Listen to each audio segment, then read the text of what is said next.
being in here, Raider. We appreciate you, Disabled Ronan. We appreciate you, Coasty, for showing up. Jay Oliver, thank you for being here. Brother Charleston, thank you. I've already sent you the link, brother. Because I if you able to do it, I love you come up here. You're welcome to come up with me. I already sent you the link, Raider.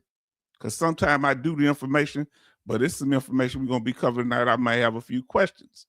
If you or you can stay in the chat or chill. It's up to you. U.S. Army Grunt, you are welcome.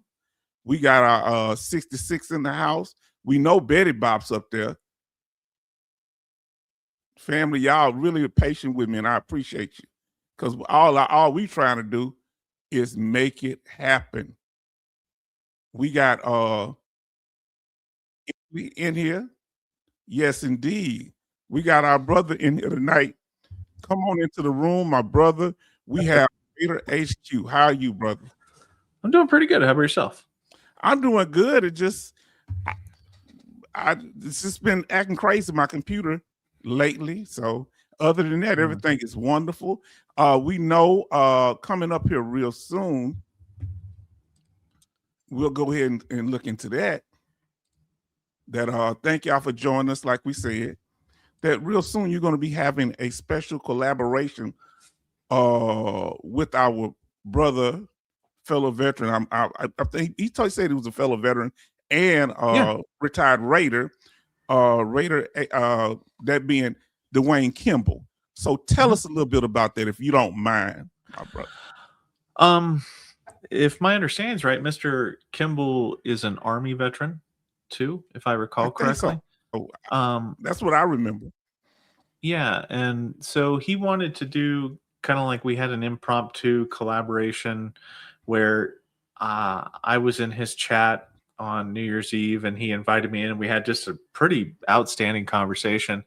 And then he came on to one of mine and we had a great conversation there too. So it's kind of nice to be able to collaborate with him because he puts out a lot of good information and, having us bounce stuff off of each other was very, very productive because stuff that him and I think is just casual conversation. People are like, oh my gosh, this is actually very important what you're saying. So, it's something that I'm humbled by, obviously he is a much larger content creator than me.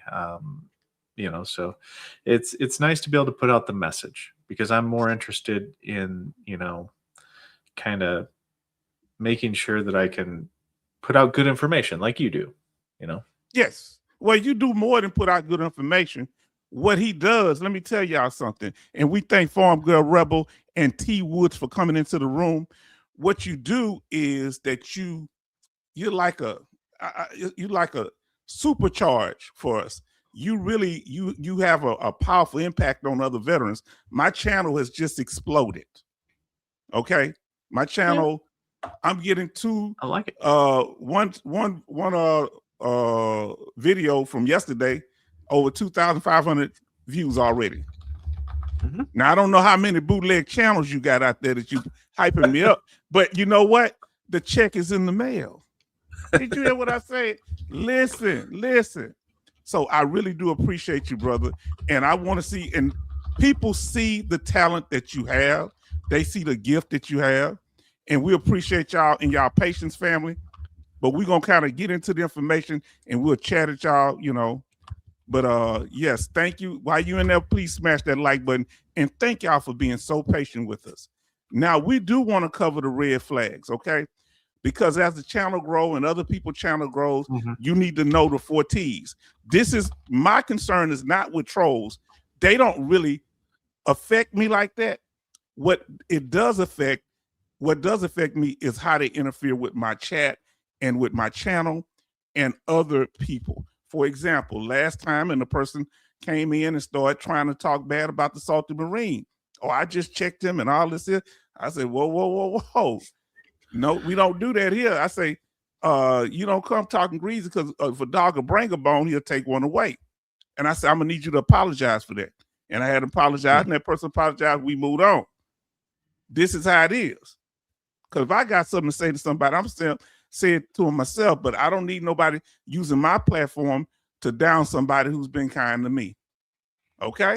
Yeah, definitely. And that's the similar thing for me, is like everybody has the right to kind of express themselves, but we, like the chat has boundaries. You remember when we were talking about how to put those, you have to be respectful. You have to be in the chat whenever somebody logs in and they click on the chat, it'll say, hey, look, don't be a jerk face, don't do stuff like that. And to be honest with you, that's kind of what we need. Is we need more of, I don't want to say respect, because we got to come together, right? Like the veteran community has to come together. And I get that there are going to be trolls. I mean, there's one, I've got at least two of them that, come on, and they're harmless for the most part. But you're right in that I see it a little bit differently, just with misinformation, like if people put out misinformation, and it just bothers me. I don't know. I have my own thing. Yeah. The misinformation bothers you. The deception and the treachery bothers me. So maybe that's why we're in each other's life, because it was an individual, that expert troll that used to come through here, that to pretend to be at least 4 or 5 women, 3 or 4 guys. He's all over the place with his personalities, sitting up at home with a thong on that he readjusts every few seconds, thinking about me. This guy came into the channel and your channel. So he went to my community tab, asked me a question, I answered. Then he asked a more complex question, and I didn't answer. I said, oh, he's trying to do let's see what you know. Then he went over to your channel and asked the same question, not the one I didn't answer, the one I did, to see if it was going to be any contradiction. See, you see the games that people play. See, y'all didn't know that, fam, right? So let's go ahead. Oh, sorry. There is something I do want to say about that, is that sometimes I misspeak. Sometimes you misspeak. Sometimes everybody on the planet misspeaks. Sometimes you and I will not come to the same conclusion, and it doesn't mean that you're wrong and I'm right and you're wrong, or whatever. It doesn't mean that. Like the VA disability process is not cut and dry. Okay. No. It is not black and white. There are many flavors of things. I try to throw a wide net, okay, like a wide net. And I will, and you and I had spoken about this historically, in that there's many different layers to problem solving in the VA. Yes. And I usually look for not the most common answer. I look for the exception to the rule. I'm looking for the very narrow niche thing that is there, and that's what I'm preparing for. Because if you're the victim of the niche thing, it's almost impossible to get it fixed, because most people don't understand it. So like whenever I train raiders and VSRs and whatnot, I'm training to a much deeper degree. But I've noticed, like, sometimes, like, me and even Mr. Dwayne Kimball don't agree on certain topics. And it doesn't mean that he's wrong and I'm right, and it doesn't mean that I'm wrong and he's right. It's just that there's certain situations and certain subtle caveats as to when things can be true and can't be true. It's when people use absolutes that freaks me out. So, only Sith Lord speaks in absolutes. Remember Star Wars? Only Sith Lord. That's how I was raised. Like on Star Wars. So yes, I take it to heart. And he never said, Luke, I am your father. If you go back and listen to it, that ain't how it went down. A lot of people think that. Now, oh boy, I'm not that crazy of a Star Wars guy. But the red flags that we want you to look out for, family. Tiptoeing. The first thing they're going to come in, the first T is tiptoeing. They're going to come in being nice and all this. That's why I tell y'all, don't get upset. We don't want to become reactionary. You always just be kind with people. They tiptoe. Hey guys, or they come in with good information, and that's okay. I take everybody at face value until they show otherwise. Yeah. And even if tiptoe, that's the first thing they do. Then they twist. Then they say, well, I saw this, I saw that. Now that could be they're trying to be deceptive, or they might just be genuinely wanting to know things. And they might see something that I don't see. Okay. There was something that was said in the chat not in the chat, in the on my channel. And they were saying something, oh, he this and that there. And I thought they were talking about you, but they was actually talking about the crazy guy that we were covering. I said, oh, okay. So I had to think about it. You know what I'm saying? I like to know. I said, well, who you talking about? And they told me. And I didn't say nothing rude to them, but I apologized. I said, okay, I thought you were talking about someone else. So always watch for the twist. They come in, they bring good knowledge. Then the next thing you know, they tell you, guess what? The agenda, the message has changed. No, it is not. You don't get to do that. But now, then they start trolling. After they've built up confidence among the people, they start doing little slick stuff, and they testing the waters. They trolling, do little stuff here and there, distracting the group. I had that a serious issue. And after they trolling and they sitting there fussing at the screen, last thing they tap out, because when they see it's not going to go the way they want it to, they just go ahead, tap out, and crash out and surrender. And then they get that permanent vacation. Now, listen, T Wood say, we mature vets are here, information, not trolling. And guess what? As you notice, we can disagree. We don't have no problem. You can be as hot as you want to be. Look how Raider, remember when Donald came in and he said something? Go ahead. What do you think? He said something that was kind of, it came at us sideways, right? Yeah. It's definitely like, look, I mean, like Donald came in and he said something, he put a question mark on it. And I caught that a little bit later. I'm like, are you asking a question? Like, so the premise of what you said pisses me off. But if you're asking a question, then okay, fair enough. But I mean, like, it's one of my mottos is, look, I am not so arrogant that I know everything. Yes. And I'm not so complacent that I think I know everything. So I'm ready to learn. So, but you can't just come at me with because. No. You can't just make bold statements of, well, that's not how that works. Okay, go on. Evidenced by, like I can have a healthy debate with somebody about process and policy and not make it not personal, but sometimes like I have had people come in and say, that's not true, this, and this. And I'm like, you understand that that's the Board of Veterans Appeals. That has nothing to do with what we're talking about. Mm-hmm. They want a gotcha moment. So yeah. it's like, so that's why I'll say, well, hey, what do you mean by that? I'll always ask, and if they keep doing it, that's when it becomes a problem. You're asking questions and you don't give answers, because the last thing I want to do is block people. I got to be honest with y'all. I didn't want to keep some of the people I blocked, but I don't have time to figure out how to unblock them. Raider almost blocked myself one day to show them how serious I was. I'm done with myself. Yes, I want y'all to know that I'm a true believer. I'm about to block myself. And Betty Bob say, don't block yourself. I guess everybody else thought I was bluffing. I wasn't. Now we have Trucking Crockett in here. Says, hi, Raider in H-Town and everyone in the chat. Yes, indeed. Now, family, we're going to go through this here. We went through, but here we're going to get on topic now. So let your questions, you can say hi to each other, but let your questions be related to what we're talking about, okay? Now we're going to get on. So we have Jarhead says, must be a Marine. What's going, you bunch of gorgeous bastards. So they speaking, Betty by speaking to him, and they say, H-Town, I love you guys. Do to help. Hello, I am not the smartest person, no ways, at 65. I am trying to learn this VA system. So my next claim goes a bit better, I hope. Well, that's what we all here to learn. That's what our brother was just saying.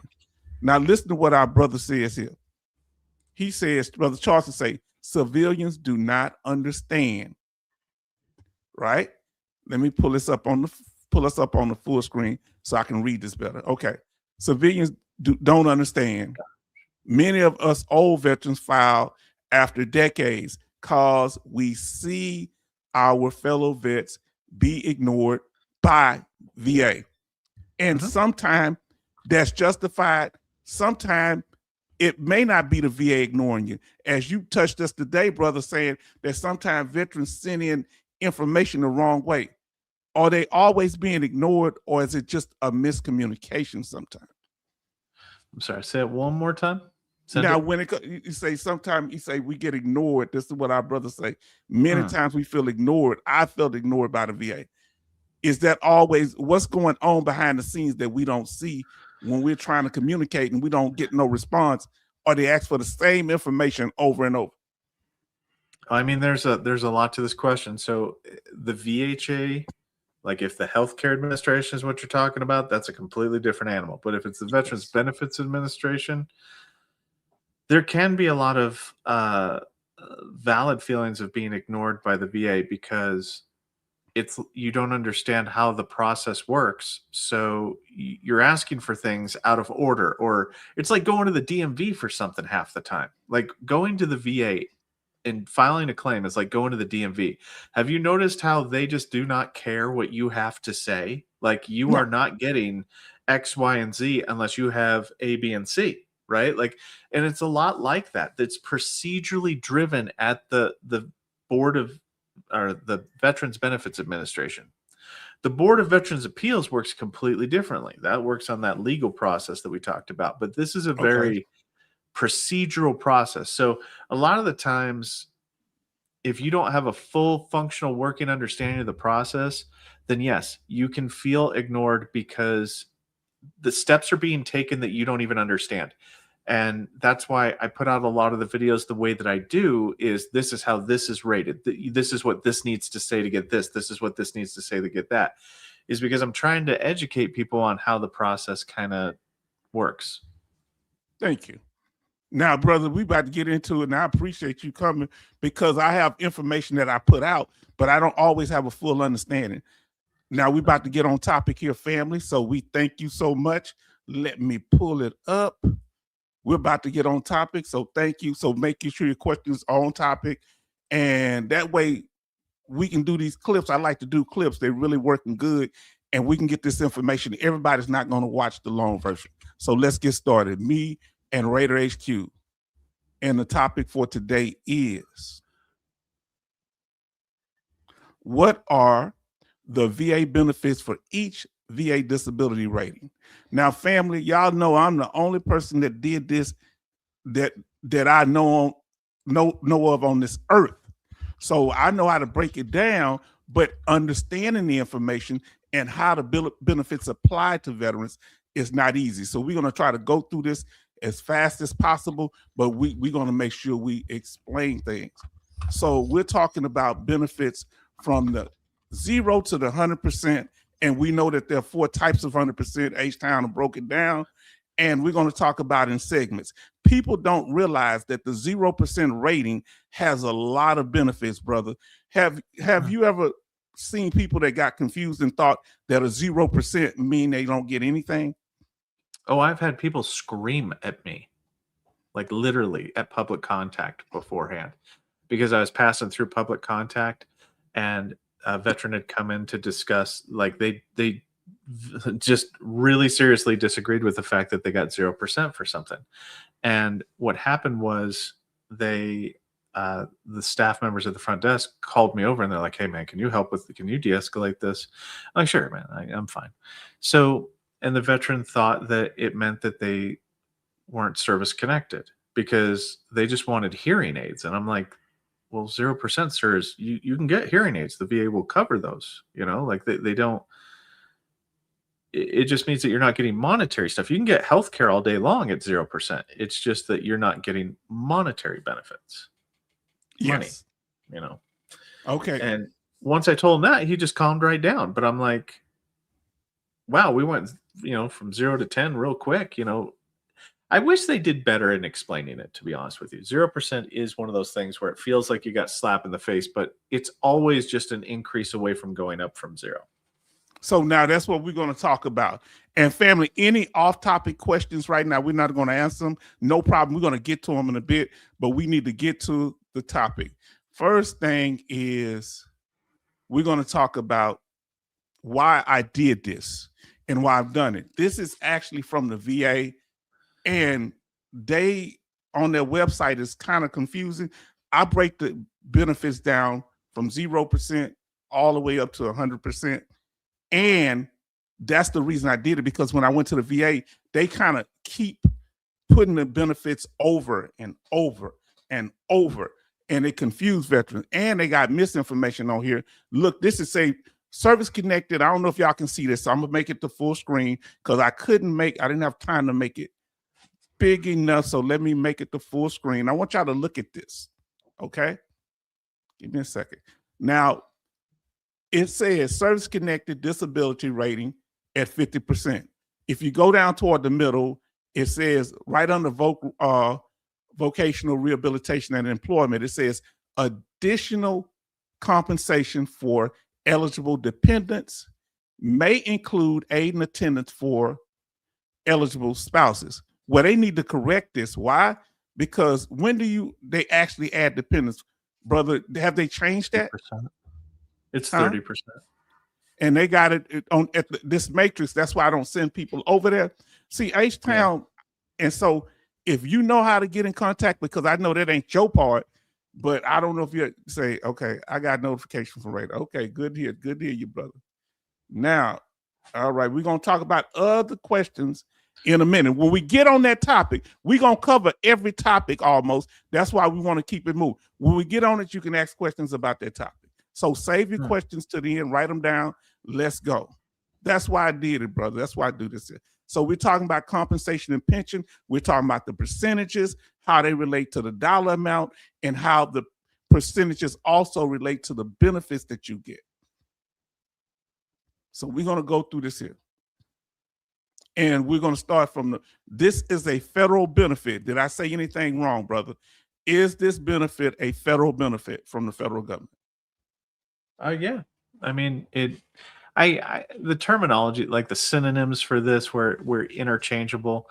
I mean, there are benefits that are both federal and state that you can get. There are benefits that are down to the city level. Like, okay. So but yes, primarily what I think we're talking about is mostly the federal benefits, but it doesn't stop there. But that's primarily you have to have the federal benefits before you can spread out to other things. Yes, and that's the reason that I did it that way. I got some of the state benefits at the end, but the issue with state benefits, they differ by state, and they don't just cover you having an award letter and VA compensation. The DD-214 plays a significant part. Thank you for being here, Nacho Man. Right now, we sitting back and we're covering the information. We'll get to y'all questions, so hold your questions for now. We're going to do it unless they're on topic. Now, we're going to deal with the myths and the facts when it comes to VA compensation. And if you disagree or have an opinion, my brother, please let us know. We're not going to be... Well, I mean, we'll meet out in the parking lot. We're going to meet in the parking lot. Raider, let me tell you something. Yeah. As soon as we get outside, I'm going to be saying, hey, man, when I get my food stamps, I'm going to do something real nice for you. I'm going to start copping, please. You understand? Now, the myths, and if you know of any more, I just sadly got to a few of them that they used to attack us. That it's it's a government program, but it's not welfare. It's not some type of charity thing. When did it start becoming that? I mean, I don't have any papers to back this up, obviously, but it's anytime, like when we're in a war situation. So generally, okay, I have to speak generally. Unfortunately, yes, the Vietnam vets, they don't have the same. Sorry, Luna.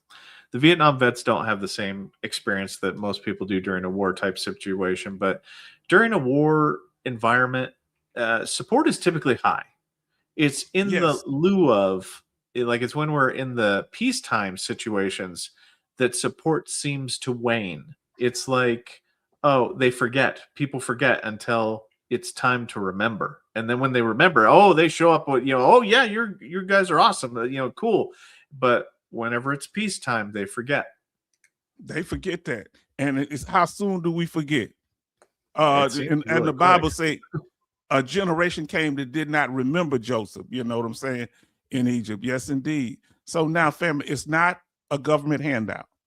It's something we earn. We're going to talk about. It's not just for combat veterans. It's not just for special forces. It's not just for certain MOSs at all. And we're going to break that down here tonight. Okay, now let's talk about what the facts are. The reality is, it's a binding contract. Brother, what's your perspective on our VA compensation and benefits being tied to a binding contract? I mean, I'm very, look, I am more passionate about this than I am about a lot of things in my life, is that it is written in the plain King's English, right? Like it is written so plainly that it is, you break it, you buy it. You know, that this is afforded to us. That, and I hate it when people, like, the most ignorant thing that I can ever hear out of somebody's mouth is, oh, you're one of those people that say I raised my right hand. I'm like, yeah, I might raise my right hand again if you say that to my face. Like, I swear to, like, I can't with it, H-Town. I literally can't, because it's like all the people that typically, I'm like, there's a recruiting office right over there. You go knock yourself out. Like, if you want to do that, you know, like you can go work for Netflix, being a program analyst or something like that, and get stock dividends. Nobody's crying about that, you know, like, or they have buyer's remorse, brother. I'm sorry, I'm gonna let you finish. They have buyer's remorse because many of them were back here partying when we were in the military in the middle of nowhere doing what we did. You working at the hospitals and doing the medic stuff that you know, when you were medic and everything. They don't have any concept of that. Well, and not just that. It's not like this changed yesterday, right? This is the way it's always been. It has always fucking been this way. Like, it's not that something changed and they're disagreeing with it. It's that they're like I said beforehand on a previous podcast with you, the information age brought awareness. And some people are like, oh my gosh, how are they getting so much money? How is this, that, and the other? Like, I don't, it's always been like that. And it should always be like that.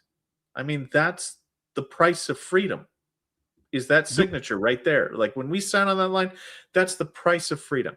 You want to not be speaking German or whatever, then you signed on the dot, like, you acknowledge that signature and you pay your, you know, you pay your bills. This is a bill. You know, the American people got to know that this is the price of doing business. It's like they want to be ignorant when it's the conflict part, but when it's time to spread out the money, all of a sudden, it's like, hey, where that's money going? Well, you had no questions when it was time for us to do our sacrifice. We got us Doc Shelley in here. We got Jason in here. We got what's that? I want to say Pooh Strain, and we have, of course, different Nacho Man came in. Thank y'all so much. Yes, they say the VA giving veterans a second chance to die for their country since 1930. And what nobody's saying anything. And that's what we're getting into, this contract, family, how significant it is. Now look what Nacho Man say. It was all good the way it was before some hotshot went on social media, and that's what American what did it say, sheepy were made sheeple. Man, he's real fascinated with that sheeple thing. I say, man, here we go. Now, so that's the binding contract. You say, well, H-Town, why are we talking about it? Well, we're going to show it to you. Okay, I want you to look it up. It's DD2, it's DD Form 4. I hate I had to do all this here, but I had to make sure it's plain for anybody that has any issue. The first thing it says, it constitutes a legal agreement between service member and a service member percentage in the U.S. government. I don't know why I put that percentage. Now, next thing, if you want to go look it up, here's the law 10 USC chapter 61 obligates the military to provide medical care, compensation, and potential disability benefits. Now, brother, can you, you can, if you, anything I said is wrong, let me know, number one. Number two, what is it about potential? People get the, some people get the belief that it's automatic. Well, if I lost my leg, if I got a rash now, they need to give it to me. Why I got to go before a board or before a rating team? Well, and I mean, I do think that like they do need to change the way that the system works, because I guess there's been this healthy truce between the civilians and the veteran community in that they don't just assign or seek out veterans upon discharge and try to, not everybody that gets out gets a BDD claim, right? Like that's what I'm trying to get at. Like not everybody gets an assessment at discharge of what disability benefits they get. And I think that's been the healthy truce, is that veterans got to suffer in silence because what your benefits that you could get were omitted to you. Right? Yes. That's what I'm thinking, that everybody was like, fine. It's like, look, nobody's pushing it. Only the people that really are really, really sick are getting it. But the information age put it out there going, no. You guys we are all qualified to get this. We're all, this is part of the contract. This is you break it, you buy it portion of the contract. And I don't know. For me, I have trouble with this topic, because I think everybody should get at discharge an assessment. Did the military hurt you? And if they did, they pay you, Yes. As long as it wasn't willful misconduct or something like that, or as GC Jarhead says, fatty liver. But as long as it wasn't willful misconduct or something like that, I think everybody should get compensated. That's the price of doing business. Now, understand this here. So the next two I'm going to go over real quick. To receive compensation, the injury or illness must be incurred in the line of duty, meaning it occurred while in a duty station authorized by the federal law and was not the result of the member's own willful misconduct, as you just said. Now, does line of duty necessarily mean combat? No, it doesn't. So typically, you can have a line of duty on Title 10 orders. You can have a line of duty on Title 32 orders, to where you can get compensation.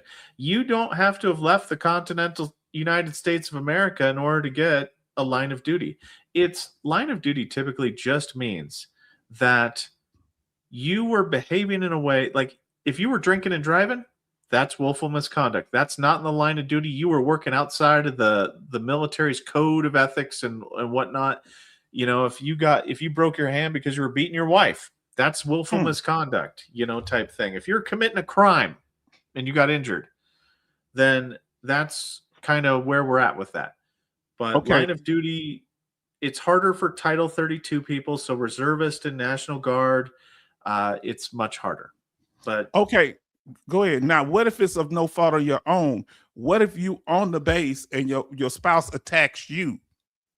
Are you covered or not? Yeah, you're covered. As long as you are the victim in something, or if it was an accident, or if you were just walking along and a signpost fell on your head or something like that, you're on duty. Like active duty works differently than the Title 32 situation. But if you're on active duty 24 hours a day, you get injured doing anything, as long as it's not willful misconduct, and there's an entire section in the manual on willful misconduct, it counts. It counts. And if you see, go ahead. No, I'm good. If you see any questions, y'all can ask questions on topic. Keep them short so we can kind of get through the information. Don't make them too long.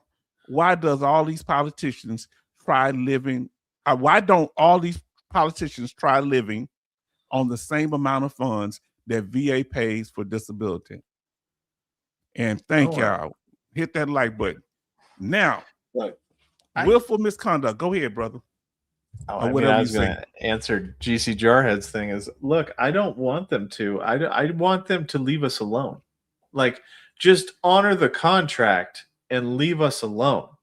Just give us the health aid and compensation and education benefits that we have earned rightfully, legally. It just bothers me. Why do you think they can't leave us alone? Because it is something. Somebody's got something shoved in their fourth point of contact about this because they do not like it, like at all, because they see it as welfare. They have this mental disdain of envy, spite, and just orneriness to where they don't think like they're the kind of person that would take a lollipop out of a kid's hand and take it for themselves. You know, like they're not nice people. That's why, like, whenever Lieutenant Dan talks about stuff, he starts quoting the Bible. I go, did you read that thing? Because you're not really on the right side of this. You know, like you don't appear to be on the right side of this, where you're talking about taking away and all these, like everybody around you is a horrible person versus compassion and nurturing. Like, I don't get that from him. So no, I don't. Wrong. You've covered I it, don't but know him personally. Yeah, you've covered it. But then have to admit that Camp Lejeune Barbies be your arse. Now, Camp Lejeune, is it covered right now? For in what capacity? Meaning, like Camp Lejeune is covered, but not the other one. Meaning, is it part of the PACT Act or not? Oh, Camp Lejeune predates the PACT Act, so it has its own legislative presumption for it under 38 CFR 3.309F. Hold on. Now I'm gonna have to look it up. I don't actually. Camp Lejeune is worked by a specific station. So, it's a specific place. Yeah. Well, yeah. Camp Lejeune is, I want to say Louisville off the top of my head. Check it out.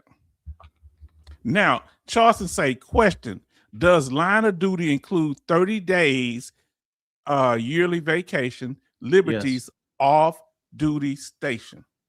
Yes. Yeah, it is. Yes, it does. It does but as long as the action wasn't willful misconduct. So if you were drinking and driving, no matter what time period you were, yeah, they don't turn off your I am 100% of the time a service member thing. Like they don't for Title 10 at least. So now what if you are engaging with women of the night and you you get a little extra package? That won't be covered because that's willful misconduct? No, that's you would not believe how many Vietnam veterans I've granted for sexually transmitted diseases, and all they did was they were drafted, right? So it's not like they were active duty and they had their own personal lives and whatnot. They were drafted, went over there, and then got out and were discharged. So the only time that they were where they were at was in Vietnam or Thailand or wherever they were stationed, in either in the combat or in support of the combat. How many times? And it harkens back to my statement of please stop sending pictures of your penis to us, because there are so many Vietnam veterans that are just like, oh, you should take a look at this, and it's like, sir, please stop. No Diddy. All right. Oh boy, I remember that movie. That's why I laughed. Well, that one, Harold Kumar, that one detective. Look at me. I said, whoa, man. Say, I agree, Raider. I say, Farm Girl Rebel say, I tell no one about my disability status. Only the hubby knows. Oh, very interesting. How's the weather? Okay, they speaking to each other. I'm sorry.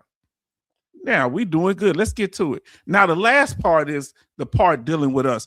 If you keep honor your part of the contract, no willful misconduct, complete your duty. The last part is compensation may include medical treatment.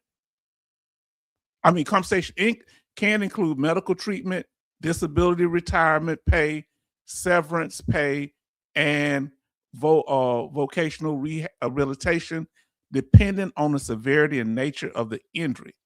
Now, I guess that's done with the severity level on the VA side of the game, or what?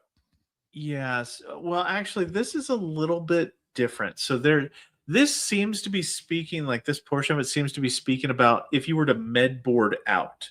So if you were to med board out, yes, you get medical treatment for everything that you're med boarded out. Yes, you can get disability retired pay. So like if you get med boarded out at 30% or higher, you can get like a pension and get TRICARE for like the rest of your life type thing. That there's a different thing that happens during a med board that the DoD will cover certain stuff. Okay. That's where severance pay kind of freaks me out, is because the VA doesn't give out severance pay. Only the DoD gives out severance pay. So if they get it while they're in, they're going to fall on the percentage. Y'all will honor the percentage. Yes. So if they get med boarded out, and let's say that they're at 20%, and now this is really crappy, they'll get severance pay for disability.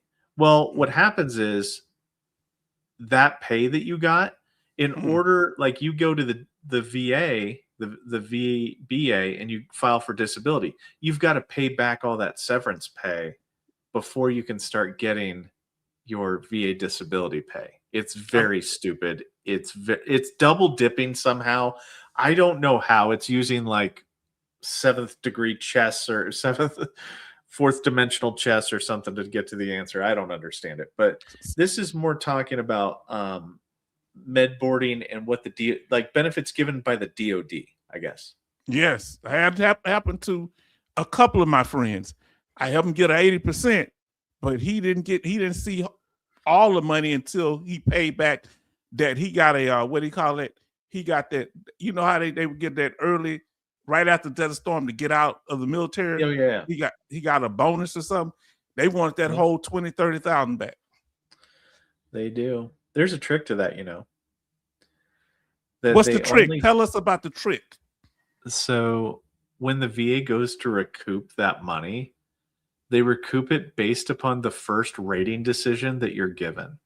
So if you're only given a 10% rating, then your back pay is 10% of your disability income goes to paying that back. Like, let's say you become 90%, you get the other 80% to keep and live off of. So that's one of the things I've told people is, look, I understand, like, so you're informed and you can actually, make that determination. If you just want to say, hey, look, you can take $130 or $140 a month for the rest of my life, I don't care. I'll keep the other $1,800 myself and I'm good, you know? So it's that's what they did. They didn't take all of it from him. That's what I was wondering. I said, how you keep some of your money? They just taking out the percentage.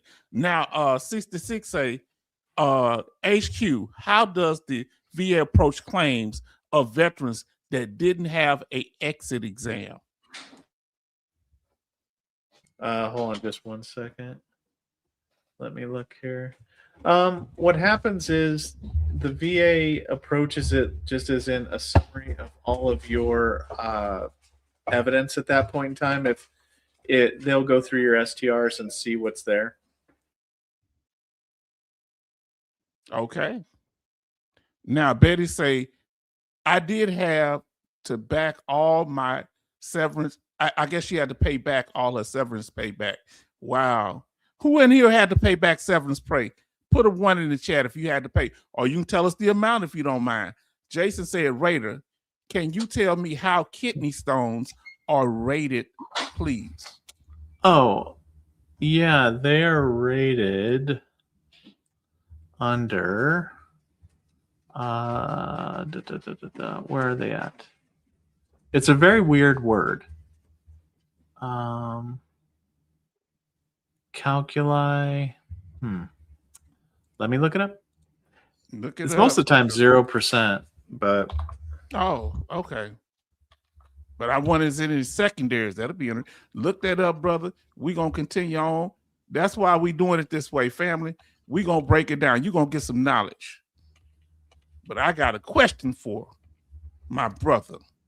Keep doing what you're doing, but hopefully you can multitask. I want to ask you a question. Think about it. There we go.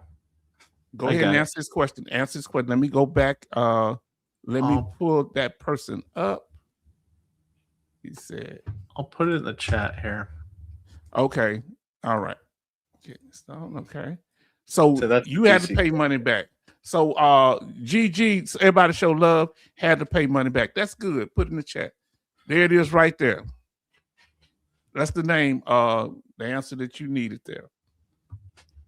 Now, how long do you actually have to be in the military in order to qualify for VA disability compensation? Is there a time limit if No. you're in basic training and get injured? MEP station. There is no time limit, but there are, okay, so like with everything, there are caveats to this. So I'm going to say no, there is no time limit. Like I have observed somebody grant someone that was in for 13 days for 100%. 100% for 13 days. Yeah. They had a catastrophic injury. But there are certain things called voided enlistments. So like if you lied your fanny off and got in and withheld medical evidence showing that you had a big disability, then there are times whenever that might not be deemed honorable period of service. So if they were injured at that time, it kind of falls into that willful misconduct thing because they were, I mean, it's much harder to explain than this. I'm just being I'm glossing over the broad strokes of this thing. So, but I want to say this here. I didn't know that. So if you get in there and say, hey, yeah, you know, what if you say, I got flat feet, but if they don't see it, I ain't going to say nothing. Hey, I got a congenital heart disease. If they don't pick it up, I'm not going to say something. The veteran still will be held responsible for that? No, not necessarily for that, because you've got a medical, like you get a medical exam at MEPS, right? If they miss something, that's on them. Like I firmly believe that. I mean, I'm just talking about character discharges, bars to benefits. I'm looking them up right now. So if I was to look up void enlistment, what are some void enlistments? Sorry, it's a big section.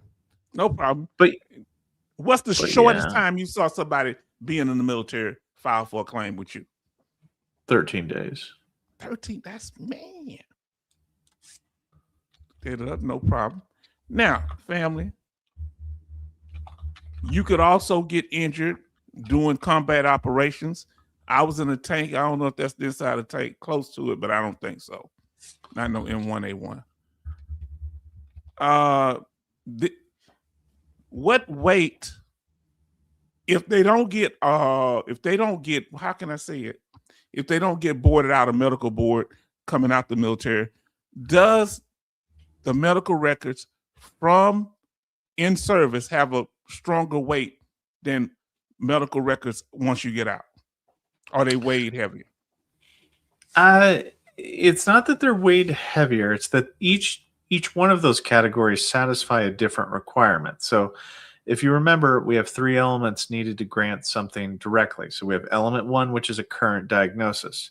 So the records after service would play more to that, right? Like your current VA medical treatment records satisfies that one.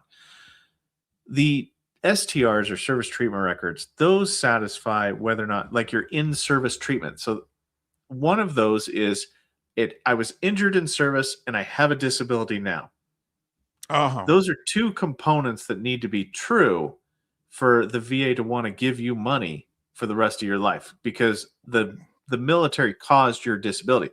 It has to have originated in service for the most part. There are exceptions to this, like everything else. But so you need that in-service treatment record, and you need a current diagnosis, and then you need a medical professional to say, yes, I think that A caused B.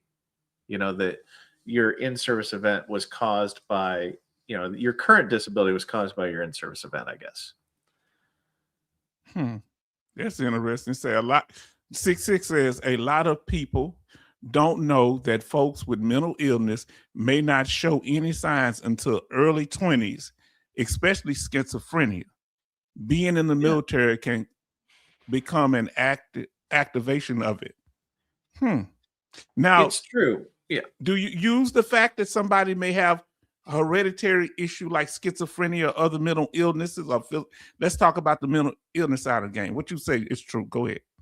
So this is also a very complex topic, so I'm not going to hit all the marks on this, but there are definitely some in the VA that believe that, like schizophrenia, schizotypal, those things are those are congenital conditions. They were onset at birth, and they're not technically disabilities for VA purpose unless they first manifested in service. There's a very weird mental health has a very weird set of rules associated with it that do not jive with the rest of the manual on this topic. So it kind of creates a gray area to where the rater that gets your claim, like if you're somebody that had developed bipolar disorder in service, there are some raters you put in front of them, denied, congenital condition. There is no amount of sadness that you can get that will cause you to be bipolar, right? Like there's nothing, like there are certain conditions that you cannot will into effect. It has to be some genetic marker predisposition thing. People don't just get bipolar disorder or schizophrenia. There has to be something there. At least this is please do not kill the messenger on this, because this is how the VA thinks about this. Not me. Okay. Now, what things are absolutely not rateable when it comes to mental health? I know personality disorders. No. What about stuttering? Go ahead. Everything technically, and here's the caveat, technically if they manifested during service, or in certain instances if they manifested within like a year or two following combat, like 38 CFR 3.309A are chronic disabilities. And if you were to get psychosis diagnosed within 1 year following your release from active duty, that too could be service connected, even though psychosis might not have anything to do with service. Well, let me ask you, are you saying, can you get a service connection or get an aggravation of a mental health disorder? That sounds, so let's say you went in with the mental health disorder, but the military aggravated. Can you get paid service connection through aggravation, or is that a bridge too far? No, you can. That's fine. Yeah, that's not crossing any lines, as long as it's like, what you have to think about this is like, that's where a lot of the civilians lose it. They're like, wait a minute, he had depression before he even went in, and you're telling me you're giving him 100% now because he's depressed now, and yada yada yada. But yeah, aggravation can work. Yes, it works the same way as it does for a musculoskeletal issue as it does for mental health. Because think about it like this: if somebody had been MST before they joined the military, and something happens where they are assaulted or feel a certain way, it triggers something from the past. Does that become confusing, even if they're not necessarily MST in the military, but certain touches they were, violating certain ways? Would that be aggravation, or would that be a separate claim for MST? So it would have to be aggravation if it could be proven that the condition existed prior to service. That's the rub here. If it existed prior to service, then you're basically, the aggravation is the only way that it can be granted. Wow. But if it's something to where MEPS didn't catch it, then guess what? As long as there's no evidence showing treatment before service, that condition gets to be treated like it is just manifested in service. Because they got to prove it. That's the reason for the physical. And I'm assuming they gave us mental health evaluations too, didn't they? Well, historically, I don't know. Nowadays, they have this program that they can pull up a lot of your medical records. So if you've had treatment at mental health stations, the military recruiters and the MEPS will be able to likely find it, as long as the provider is on that kind of pull list where they pull the records. So it's just very weird. But mental health beforehand, they would kind of just, as long as you weren't committed to a hospital, you were fine, I guess. I don't know, depending on how far back you go. Betty Bob said we have 28 likes and 30 watching. Thank you, family, for being in here. we're going through with our brothers. So you get out the military and you're going on. Now we're going to talk about the different, getting into it here. Oh, let me get it started. Now, I hope this should be helpful to people. That's why I'm doing it in segments, family. When it comes with the type of discharge that you get on, which ones totally bars you from any type of VA compensation benefits or even maybe healthcare? So, okay, so honorable is fine. General discharge is typically fine. Under honorable is generally fine. It's when you start getting into under other than honorable service. Like under other than honorable is when we have to do what is known as a character of discharge review. Okay. So, what about bad conduct discharges, unethical, unlawful behavior? What if they were self-medicating through drug use, like many Vietnam veterans? Can that get upgraded in the fact if it can be tied to their condition of their bad actions?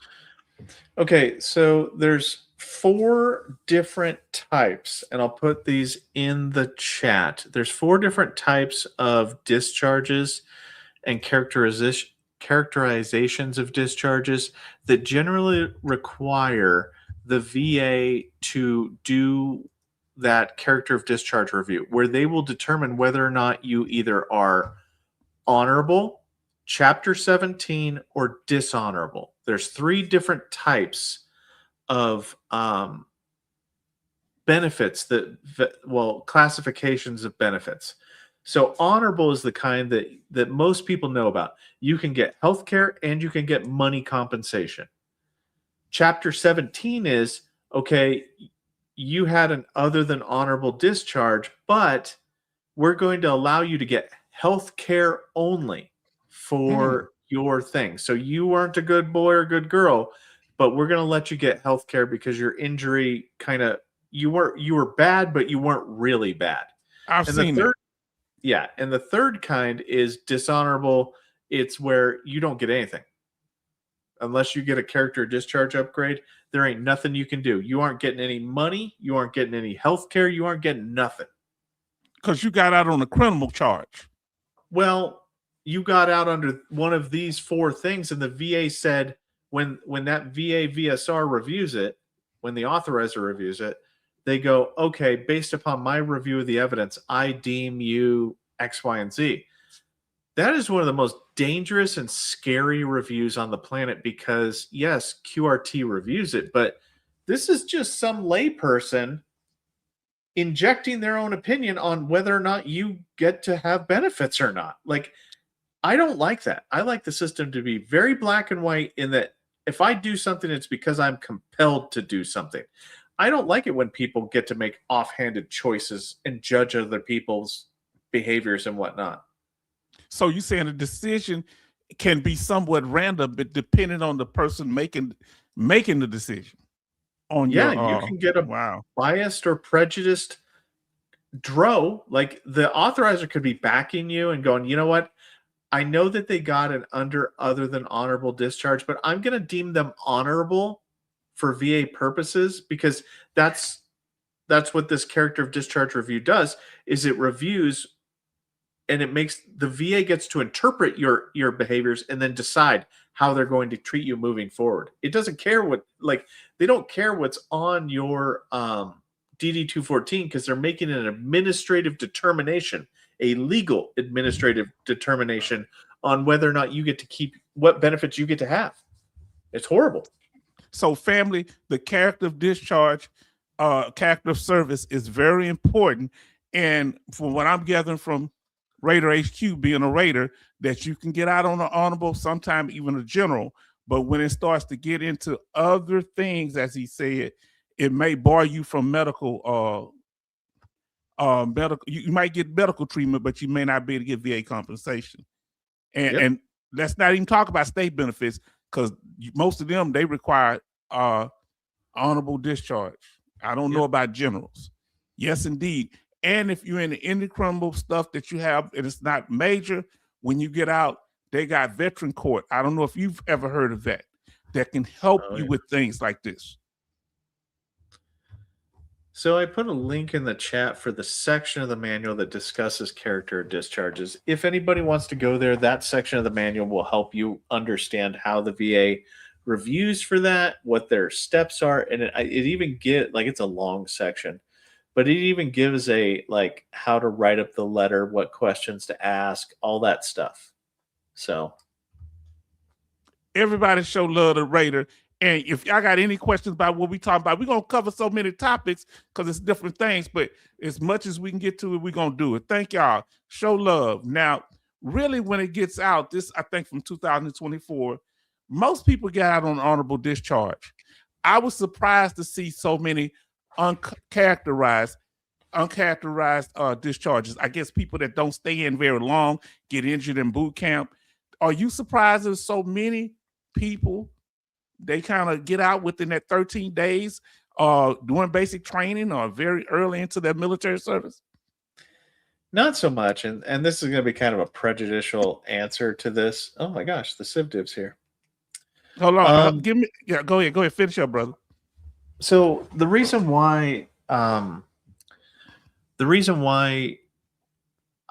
my opinion, and this is going to be kind of bad, is that we have a lot of children that grew up not going outside and playing, right? Yes. Like there's not a lot of exercise. School doesn't even require a lot of exercise these days, it seems, and it's very challenging. And I have to say that the CivDiv, just to take a... Everybody show love to CivDiv in the room. We honored to have you here, my brother. He say love to see collabs. Come on, go ahead. Everybody show love. Continue, my brother. Yeah, one of these days we're gonna have to collab with the CivDiv. Man, he one of the people I told y'all that when I started out, I kind of tailored myself to him. Come back, Craig, but him because of the knowledge. Continue. Just real quick, an aside here. I think like the CivDiv has been him and the Veterans Info Tab. They were talking about some topics. I want to say today they did a really long video that I watched about it, and one of the things that they had kind of posed a little bit was a question about like the acute and transitory changes that have come out. Why is that being hammered on so much? And one of the things that I thought of, like whenever I first thought about the acute and transitory thing, but I haven't mentioned it, is when the PACT Act came out, they used to have it to where you could only get service connected for like Gulf War, like fine particulate matter. Like think about asthma and sinusitis due to fine particulate matter, Gulf War type stuff. The 38 CFR 3.320. You used to have to be compensable, so 10% or higher, in order to be granted under that theory. When the PACT Act came out, it made it to where 0% was allowed to grant under that theory. And I think that this acute and transitory is trying to dial that back in. Just my yeah. Wow. Now I want to say thank you to CivDiv for being here. Much I respect my brother. Everybody look, and y'all know I don't know the name. His name Clay. I get them mixed up. Y'all know about name. I know about CivDiv. I mess it up. Now look what CivDiv say. I get a lot of my news from him when it comes to the law. And I tell you, I got that from CivDiv. Say, good news, 2026, one of my goals is to collab with other content creators. Listen to me, CivDiv. If you want to come up right now, brother, you are always welcome on the channel. You just send me an email to the H-Town Vet. You are always welcome here, brother. Yeah. You listen to me? Now, they say, hey, Civ, and then he says 100% accurate and acute and transitory is anti-PACT Act and really muck-me's. Now, do you agree or disagree with that? Oh, am I being messy? I agree with that statement. So that's the premise of my kind of thing here, is that there is a organized effort for them to start poking holes in what I consider gateway conditions. So it used to be that, like, think about sleep apnea. In order to go from 90 to 100%, you need some heavy hitters. You need 50%, 60%. You need something to kick you up above 90 to 100. And they seem to be really ratcheting down on a lot of these, what I consider gateway conditions to get you to 100%. Like so, sleep like apnea. yeah. Go ahead. Tinnitus. Nope. Yep. Tinnitus is a quick 10%. A lot of people, like the way the math seems to come out is people just need a 10%, and tinnitus can obviously be a quick 10%. So I don't know. There's a lot of metrics whenever you go into the VA rating system and you kind of look at it, and the metrics kind of show what are the most common disabilities and what are the most common ones that get veterans to the next higher level.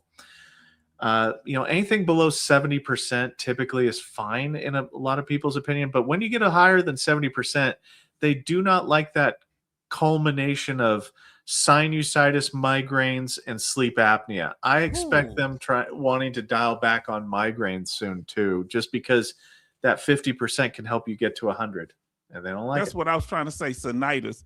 That's what sinusitis you call it. I couldn't pronounce it.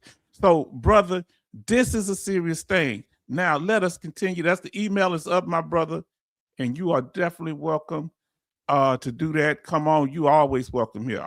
See, this is meant to facilitate unity. Now, listen what we got our brother here. Let me make this a little larger because I had to move out for a minute. He says, Disabled Ronin said, can we see a collab with all the veteran channels as a Hell in the Cell match? Wow. And even Royal Rumble. Oh man, come on. Yeah, brother, we're gonna do it live. We're gonna come in. Man, Macho Man was my guy. Most definitely my guy. Turnbuckle. Yeah. Man, that man means so. Now, let me see here. Honorable, uncharacterized, we talked about, but general, it should be not too hard to upgrade, right? A general discharge doesn't necessarily need to be upgraded. Same thing with kind of an uncharacterized. Those are not bad. It's the OTH, the other than honorable. It's the dishonorable, bad, and bad conduct. Those three on the bottom row there, those are the ones that are just the VA has to do that character of discharge review where you have the authorizer and you have the QRT, the DRO level person actually weigh in on whether or not your evidence, you either get benefits or you don't. They make that determination, and it sucks whenever they do that. Yes. Now, 66 say, great to have collabs like this. Everyone can bring a piece of the puzzle to the table, and that's important. Remember, I say we all have to get on code because the people that are working against us are on the same page. Even though you say, well, Lieutenant Gade is talking a whole bunch of gobbledygook. He got people that's empowered that are listening to him. Am I right, brother? Yeah, I mean, that's right. And here's another thing. And I've said this, this is not Highlander where there can be only one, right? We can have a lot of different content creators. We can have a lot of different opinions. We can have a lot of different things. And sometimes I get things wrong. Sometimes I misspeak. Sometimes I don't say all of the truth of something. Guys, I do 40-minute videos. I can't imagine doing a 10-minute video on a topic because of how much I'd have to cut away. I feel bad for having to do a 40-minute video because of how much stuff has to be cut away. Now, and I'll keep reiterating this, just because somebody didn't say something doesn't mean that they're a bad person, a bad channel, or whatnot. I don't beat people up for that. What I do beat people up for is you're saying an open lie out your mouth and you're playing like it's true. And you're trying to grift the veteran community to scare the crap out of them for something. Yes. And the CivDiv coming on is important here because he reports, and so does the Veterans Info Tap and other content creators that do that. I don't do it as much, but they talk about changes to the M21. They talk about changes to the legislation. That's important, right? To get ahead of something before it becomes law. But so, yeah, I don't have a problem with people talking about evidence. Or talking about changes and stuff. I have a problem with people lying. And there are a few out there, and I'm a gentleman, I won't name them, but yeah. Frustration. So listen, do you think they're just trying to turn our benefits upside down when it comes to what they're doing, or do you think they're trying to tweak it? It's hard to tell what they're doing, but they're probing. They're trying to see what sticks. What's going to stick? They're trying to probe for weakness and where they can actually affect change, because this is a long game situation. They're trying to chisel away at something, and to say otherwise is just, I mean,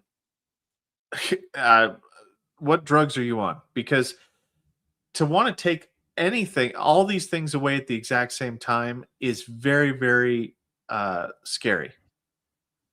Did you see this coming? For changes? Yeah, them coming at this approach where they were going to be trying to discredit us, call it welfare, saying that these are not real disabilities. In the words of Lieutenant Gay, these are junk disabilities. Honestly, no. Like, this is so left field, because if you would have talked to me in January and said, hey, look, some people are going to say some crazy things about veterans benefits, I would have went like, no, that would be political suicide to do that. Like, veterans, like, it's very strange. Like, I know, I still don't believe it. That's why, like, sometimes I have to double, triple check and review to make sure that nobody's like, it's not like some kind of deep fake thing on the internet, type thing. That he actually said that. He's not a veteran. He doesn't think himself as a veteran. I watched the live thing with him. It's weird. It's insane. They're trying to take the foundation of our benefits and flip it upside down. That's what they're trying to do. In my opinion. Talk to them. On devil's advocate, right? Okay. Should we have a more updated system? Yes, I think we should have a more updated system. Now, whenever I say those words, that does not instantly translate to, I think we should throw the baby, the house, and the dog out with the bathwater. Like, I don't think that we should throw it all out with the bathwater. And I have this really, like, weird feeling that if you give an inch, they'll take 10 miles. And it's almost to the point where it's like, I'm a conspiracy theorist. Oh, look, I'm gonna get to y'all other one. Look what he said. Our brother said here. Sib Dib say conspiracy. The craziest thing is I have seen Lieutenant Gay retired publicly say he's in talks with HVAC. Who is that? Members. Then the very next hearing, we see representatives split among verbalities the same. Now, but you said you feel like he don't verbatim. You feel like that he's kind of how can we say it? He's kind of not speaking for himself. Some of the stuff that he's talking points is not his. Go ahead. Yeah, that's how I felt, because whenever he first started talking at his congressional hearing, he had a very specific set of questions, a very specific set of answers. His responses were quick, they were informed, he was well up to date on the topic. Now, whenever he went on to the CivDiv and the actual Veterans Info Tap, whenever they did that collaboration, he forgot all of his talking points, except for I think veterans should, get a job. I think, when he misunderstands that veterans do have jobs, like he can't quote you a statistic on that. Like he is a teenager that has not done his science assignment. He does not understand even the most fundamental facts that he would have to come to terms with before he even began to research this. He doesn't understand. It seems like he wanted to go and talk about the fact that veterans should get jobs. That was his talking point to go before Congress, and it feels like he got a script to read off that 90% of it was take those benefits. And he's okay with that. Now, family, listen, let me pull this up right here where I can actually read these things here. So now, because I'm trying to read it off to the side, U.S. Army grunt saying, Raider, I asked you earlier about that sharp pain that ran down my earlier today. I was a VHA demo doctor, and it hit me while she asked me to stand up, and they had to catch me today. I had to get with PCP, primary care provider. Okay. Yeah. Primary care provider. U.S. Army grunt. That's okay. So there's a lot that could be going on there. One of the things I'm going to give you, to be honest with you, is never assume anything. So you might think it's sciatica. It could be something else. Like if they had to catch you, like if you had an unstable gait to where you couldn't stand up, there could be a lot of causes for that. So don't exclude anything, but go to your doctor, get a full workup, and know what the problem is. Don't assume what the problem is. Know what the problem is, and have them look hard for you. Okay. I hope you get feeling better, U.S. Army grunt. Yes, indeed, because we don't want to self-diagnose, but we do want to report symptoms, because Correct. That's what the medical staff is for. And let me see here. He say, I agree, sir. He say, IDK. I don't know what the thing stand for. I don't know. IDK. I don't know. Dan is allowed to speak. He's allowed to speak. Everybody's allowed to have an opinion, I'm sure. Yeah, brother, I respect his right to be wrong. I respect Lieutenant Dan's right to be wrong, and I will defend it with my life. I mean, he gets to have his First Amendment. I just disagree that he should have the audience of the Senate.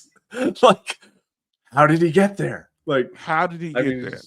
I don't understand. I mean, I do kind of understand, but it saddens me daily that he has the ear of them. Yeah. And that's what concerned you. Yeah. Well, and the fact that he got called to be as an expert. I mean, I would, and I say this a lot, I would have rather listened to a drunk veterinarian about VA topic healthcare, from a veterinarian than I would Lieutenant Dan. I mean, at least the veterinarian has some kind of medical background, even though it's for animals. I almost said a bad thing. He's about 10,000 times more competent than Lieutenant Dan is on anything to do with medical benefits. Wow. I can't with it. But Lieutenant Dan knows how to argue with trash cans too, as you can see on the display here. Thank you for the motivation behind this. And Raider, how long after a decision can QRT pull it for review?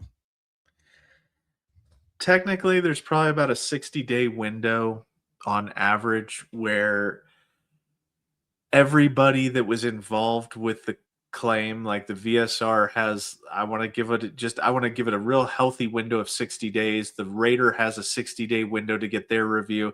And then the authorizer gets their 60-day window for review.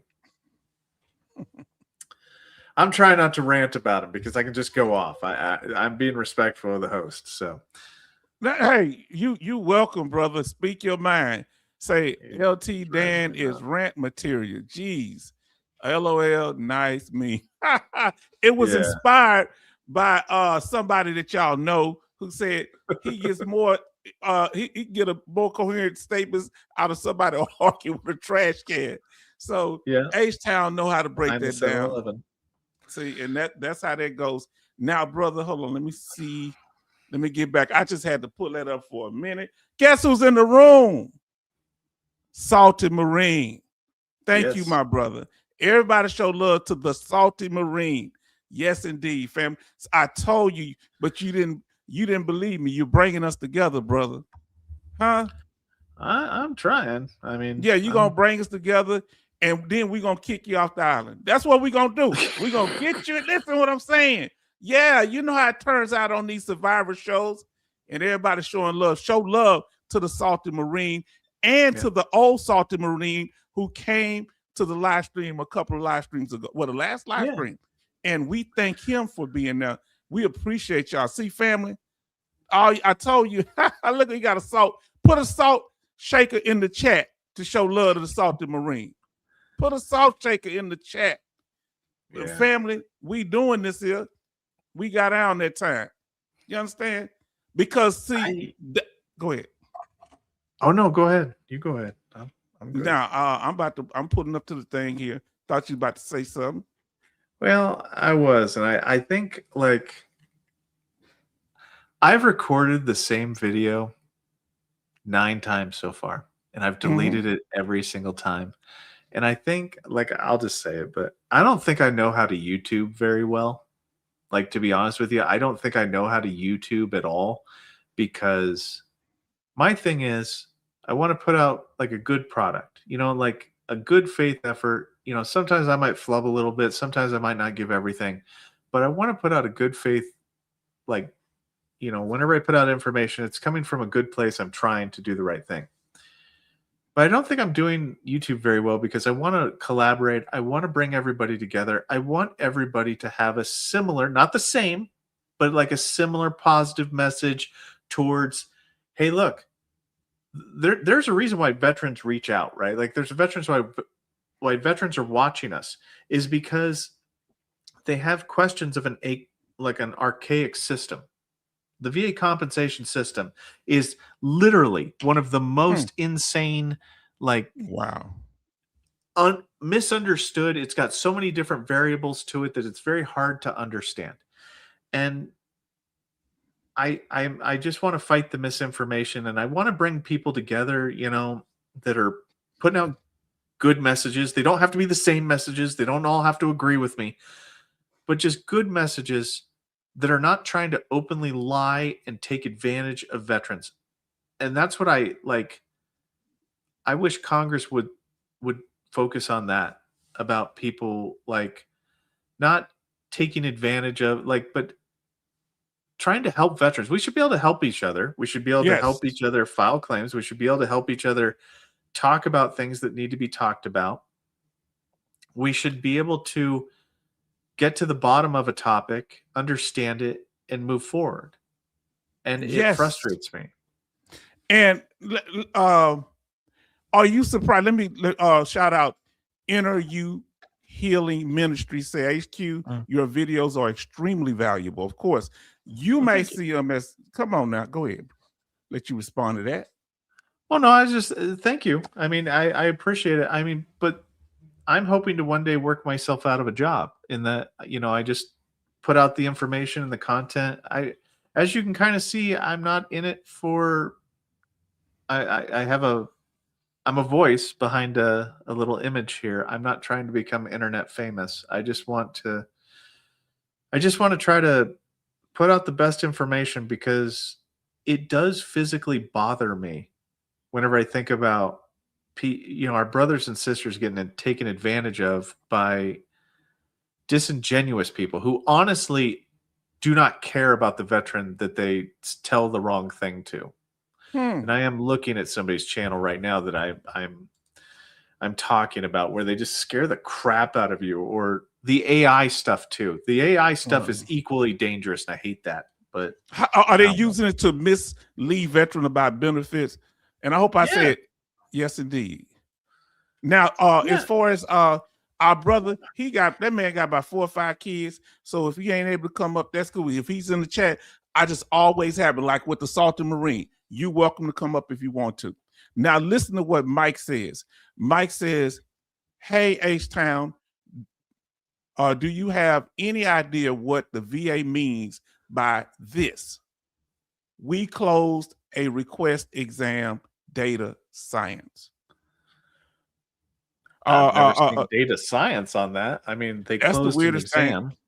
Yeah. Data science. I'm gonna leave that one to you. I can't touch that. Okay, so we know that they closed the exam. So if you submitted a private DBQ, maybe the rater decided that it was good enough, or the VSR decided it was good enough. They might have closed it because they didn't have an examiner available. But data science is not that's not a common term in the VA. So that's not a reason to close anything. But we do know an exam request was closed. I would call tomorrow to either Vera or to the 1-800-827-1000 number and just inquire about, okay, they closed my exam. Are they getting me a new one? Are like, what are we doing? What's the next step on this? What does this look like? Are there any notes Right. in VDMS for it?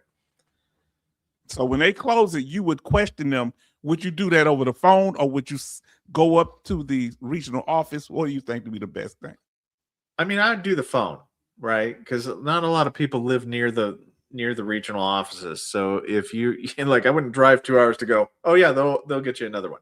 I would, definitely escalate this as the lowest level is call first, and if you need to go in, then go in. Yes. Now we have Benny in here says hello, H-Town Raider and the chat family, and we gonna call you Strange. Say yes, Mama. Everybody always say get a coffee sponsorship. Yes, indeed. I want to. And say, do you know how many Raiders are employed through the VA system? I guess. No, I don't. Like it varies. Like that's not a common number that we know. Like we barely know what our own org chart looks like at any given time. So like 2,000 maybe, and that's being generous. Like that there's 2,000 because there's like 150, and then if you take 150 times 57.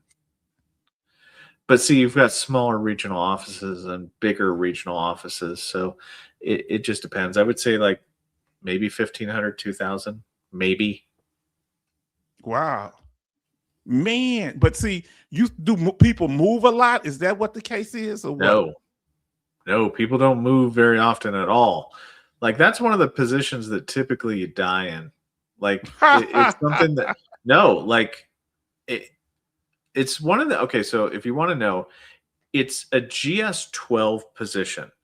It's not a lot of work to get your points in the day. It's not a lot of work if you're really good at your job to get your quality on check.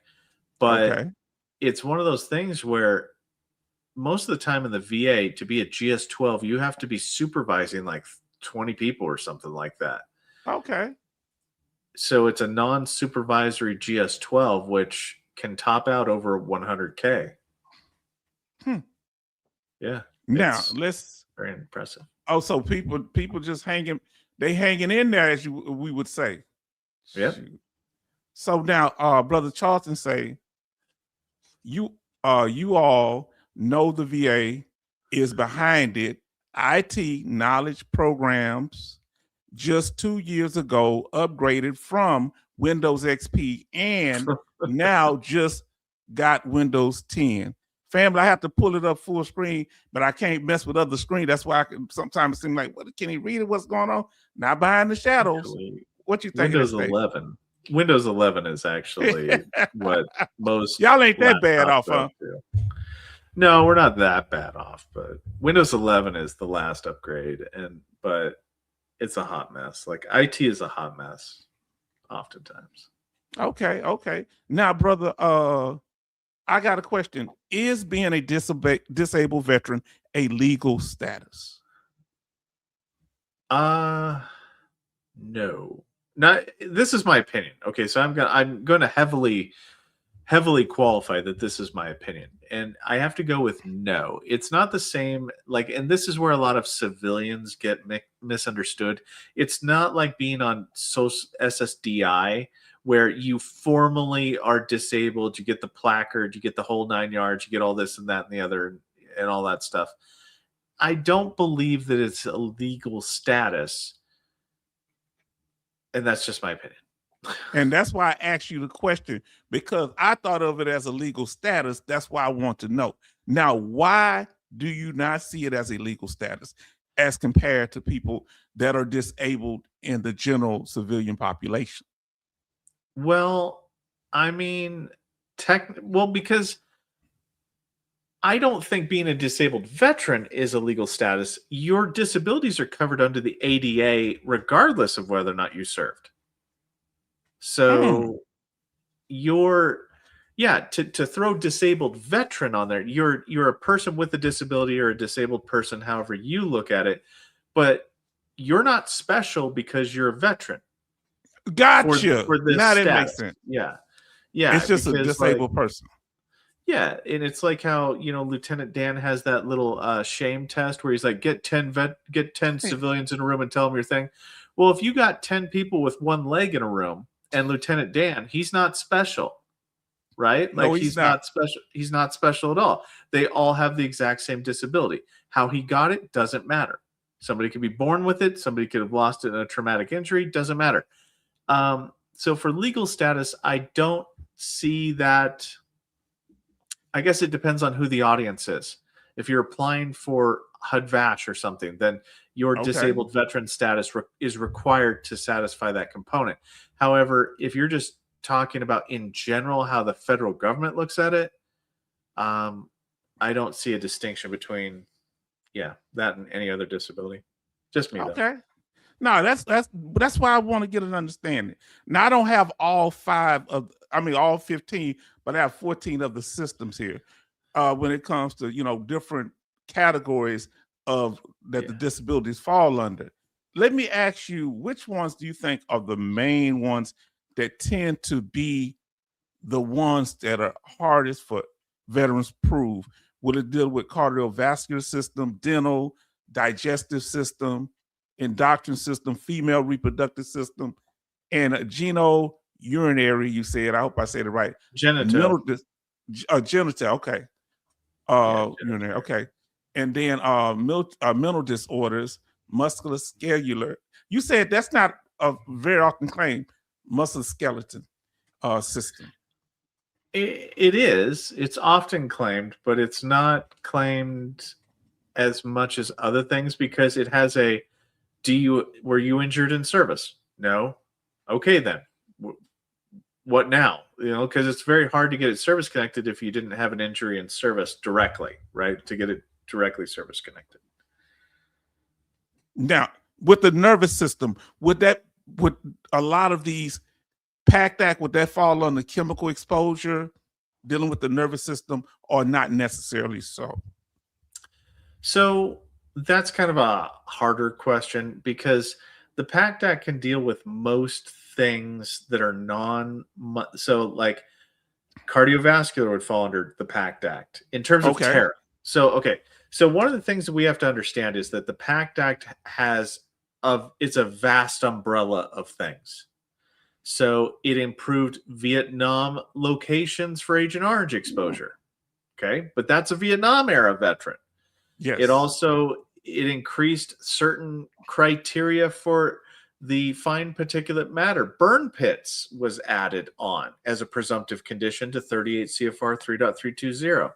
Okay. There's also the PACT Act also influenced MUCMEs in that they no longer require you to have a 10% or higher percentage in order to grant. It can be 0%.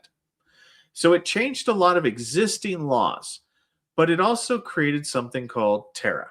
So that's a new theory for service connection, and TARA behaves a lot like the direct service connection. Okay. But rather than I sprained my knee in service, it's I was exposed to this chemical in service. Yes. Now, go ahead if you hadn't finished. Okay, number 10, nutritional deficiencies. This surprised a lot of us. Only a few people that actually had it.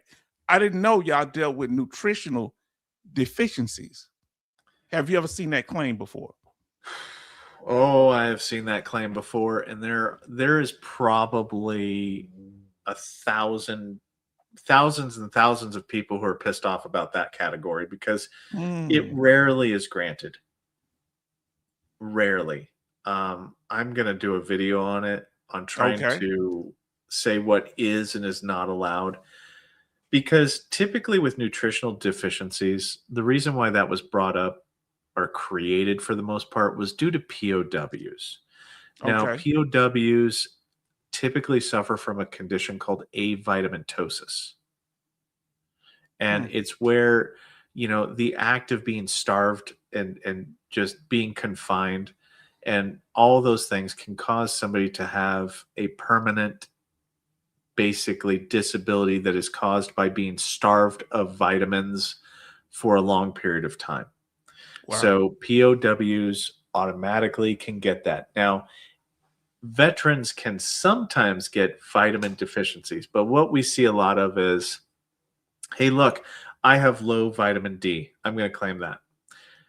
There's a thing in the M21 that talks about abnormal lab findings. If you have an abnormal lab finding of vitamin D deficiency, that's not a disability for VA purposes. It's just an abnormal lab finding. Veterans, however, can potentially get service connected for vitamin deficiencies, because anybody can go run into the part 4 and they can go, well, wait a minute, vitamin B12 deficiency is in there. It's under 7722. And that's true. But the problem is that a lot of those vitamin deficiencies have to have an anemia component to it. You have to have anemia in order to have vitamin deficiencies. So there's a lot of caveats like with everything. So nutritional system, that it for the most part falls under the hemic and lymphatic systems. That's that's what its formal name is. Number 10 is. Okay, so our brother says, Jay Oliver say, Raider, does Terra concede usually lead to skin, digestive, and nerve claim approvals? Okay, so you have to think about this a little bit differently. So the concession of the chemicals leads to satisfying element 2 for that theory. Whether or not it becomes approved depends on the chemicals and the condition you're claiming. If there is no scientific association between it, like WD-40 and COPD, if there's no chemical, like medical supporting evidence of that, then the answer is no. It will not be approved because there's no scientific supporting evidence to support that. However, I have heard some scientific evidence about like jet fuel and tinnitus and whatnot. But here's a problem. Okay. The problem becomes it is hard for examiners to go, okay, when did you serve? I served back in 89. Okay, so you're telling me that in 1989 you had some WD-40 spilled on your skin. You have had no episodes of the condition. You had a rash at that point in time. You had a rash and some WD-40 at that time. Or let's not even say that there was a rash in service. You had WD-40 that was put on your arm in 1988. In 2022, you develop a skin rash.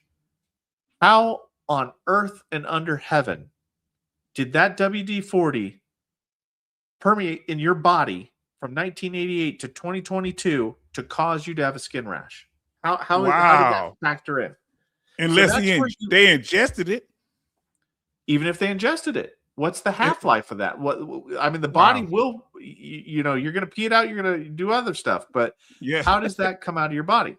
Now, one of the things that, like, this is why a lot of the time examiners do not grant Terra is because they're like, okay, how did the chemicals stay in your body for that long? Now, there is one way that it can. Okay. Let's say that you were exposed to a bunch of chemicals. Let's say it right after, like during that period of time, you gained a bunch of weight. Okay. Well, sometimes those chemicals can get stuck in your fat cells. Wow. So then 20 years later, let's say you decide to lose weight. You come out with this Ozempic shot. You take the Ozempic shot. Well, when fat dissolves, those chemicals get put back into your system. And that's how sometimes the chemicals can get reintroduced back into your body to cause you to have a disability. But that's one fact pattern about it. What about the statement that our brother Sirdiff say? That's persistent chronic criteria will get tons of veterans. Yeah, it will cause them to not get granted, is that inconsistency, that gap in period of time of exposure to disability. So that is one thing that we really, you know, the acute and transitory changes specifically have really made it to where veterans that are going to be filing claims have to organize their evidence. You can't just walk into a CMP and say, "Oh yeah, this, that, and the other." You have to be able to now corroborate it with medical evidence that has lasted for longer than 6 months. Chronic criteria. And see, family, I want y'all to understand, like our brother was saying earlier, he said sometime after redo video, I'm here to make sure the brother get the message out. That's why I love doing this here. That's my job. That's my role. One day you're gonna see me when he's multi-millionaire. I'm gonna have a hat on. Yes, sir. Yes, sir, Mr. But I mean, I'm gonna be out there doing the do. You hear what I'm saying? But count my money on the side. Now, Betty Bob say we got 35 likes and 39 watching. Please click that like button. Please. And we got they saying how to Sailor Taylor said hello. Okay. Now this is interesting. I gotta get where I can see it. Let me put it where I can see it. Give me a second here. Okay, now he says, hello. Have any new laws been passed to have claim sharks reduce the amount they are charging veterans who see their help 5 times the amount one is steep? It depends on who they are. What's your opinion on that? What say you? I'm not following any of those particular laws right now, but I will say that, I'll say a couple things here. So the first thing that I'll say is that, why, like the 5 times back pay people are just demonstrably bad. Like they're horrible. Like that is not something that I would condone in any way, shape, or form. Charging a fee for something, I'm fine with. Like if you're a grown adult, you can spend your money however you want. But here's my take on this. If you're going to go to somebody, what do they bring into the table? Like, do they have somebody that, like, do they have any kind of credibility as to why you should go to them? If they're just somebody that honestly, like, hey, look, I did this, that, and the other. What do you? It's like the mechanic analogy I used. You know, when it's like, hey, look, is anybody on your team certified to work on cars? You know, like it's a really weird question because I know, like, I don't want to say their name, but you've heard me complain about them. You know, that one company, that one specific one they keep putting ads. Yeah, they keep putting ads on my stuff, and I really don't like it. Like, none of them worked for the VA. They don't even have one person on the team that worked for the VA, and it bothers me. You know, like if you have information, like, look, I don't endorse anybody currently, but you know, at least there are people that have companies that, you know, like Mr. Kimball, he worked for the VA, right? Like he's got his own thing going on, you know, and other people have, you know, people that work for the VA on their teams and whatnot. Fair enough, you know, because that's what you're paying for. You're paying for competence, expertise, and knowledge. Nobody can guarantee an outcome when it comes to this thing. Nobody. I can't even guarantee an outcome after requesting an examination. I can't guarantee how the chips are going to fall. So if anybody's guaranteeing you a specific outcome, like they can hope, they can organize your evidence, but it comes down to the evidence. And yeah, I don't know of any 5 times laws or anything like that, but I think that you should not go to the 5 times people, because those are the people that'll help you do an increase. Yeah. You know, help you do an increase, but then they getting 5 times the back pay. That's hitting you heavy. What you just saying? Go ahead. Yeah, for something that you probably could have got on your own, you know. But get the expertise, get the, you know, like if you're going to pay somebody, like my taxes, right? I could do my taxes myself. I could, or I could pay somebody a fee to do it so I don't have to worry about it. Fair enough. I mean, I don't know. I'm kind of neutral on this topic because my channel is neutral on this topic. I don't endorse anybody or anything like that, but I definitely think that, like, the 5 times people, I don't approve of that, because, dude, that puts a hardship on the veteran every time it happens. Like 5 times your thing. Well, what happens if it takes 4 months to do your claim? Like it's currently taking 3 months to do claims. So the Wow. 5 times people are you're in the hole before you even win. You're in the hole for 2 months. So I don't know. It bothers me. Now, okay, now Disabled Ronin says, I had a 25-year gap between my STR and claim, but luckily I was complaining to my private doctor about it for 23 of those years. Is it in your records? What do you say? And that's perfect right there. Like this is the education that all veterans, like all service members getting out need, is they need to have that education about if something's bothering you, go to the doctor.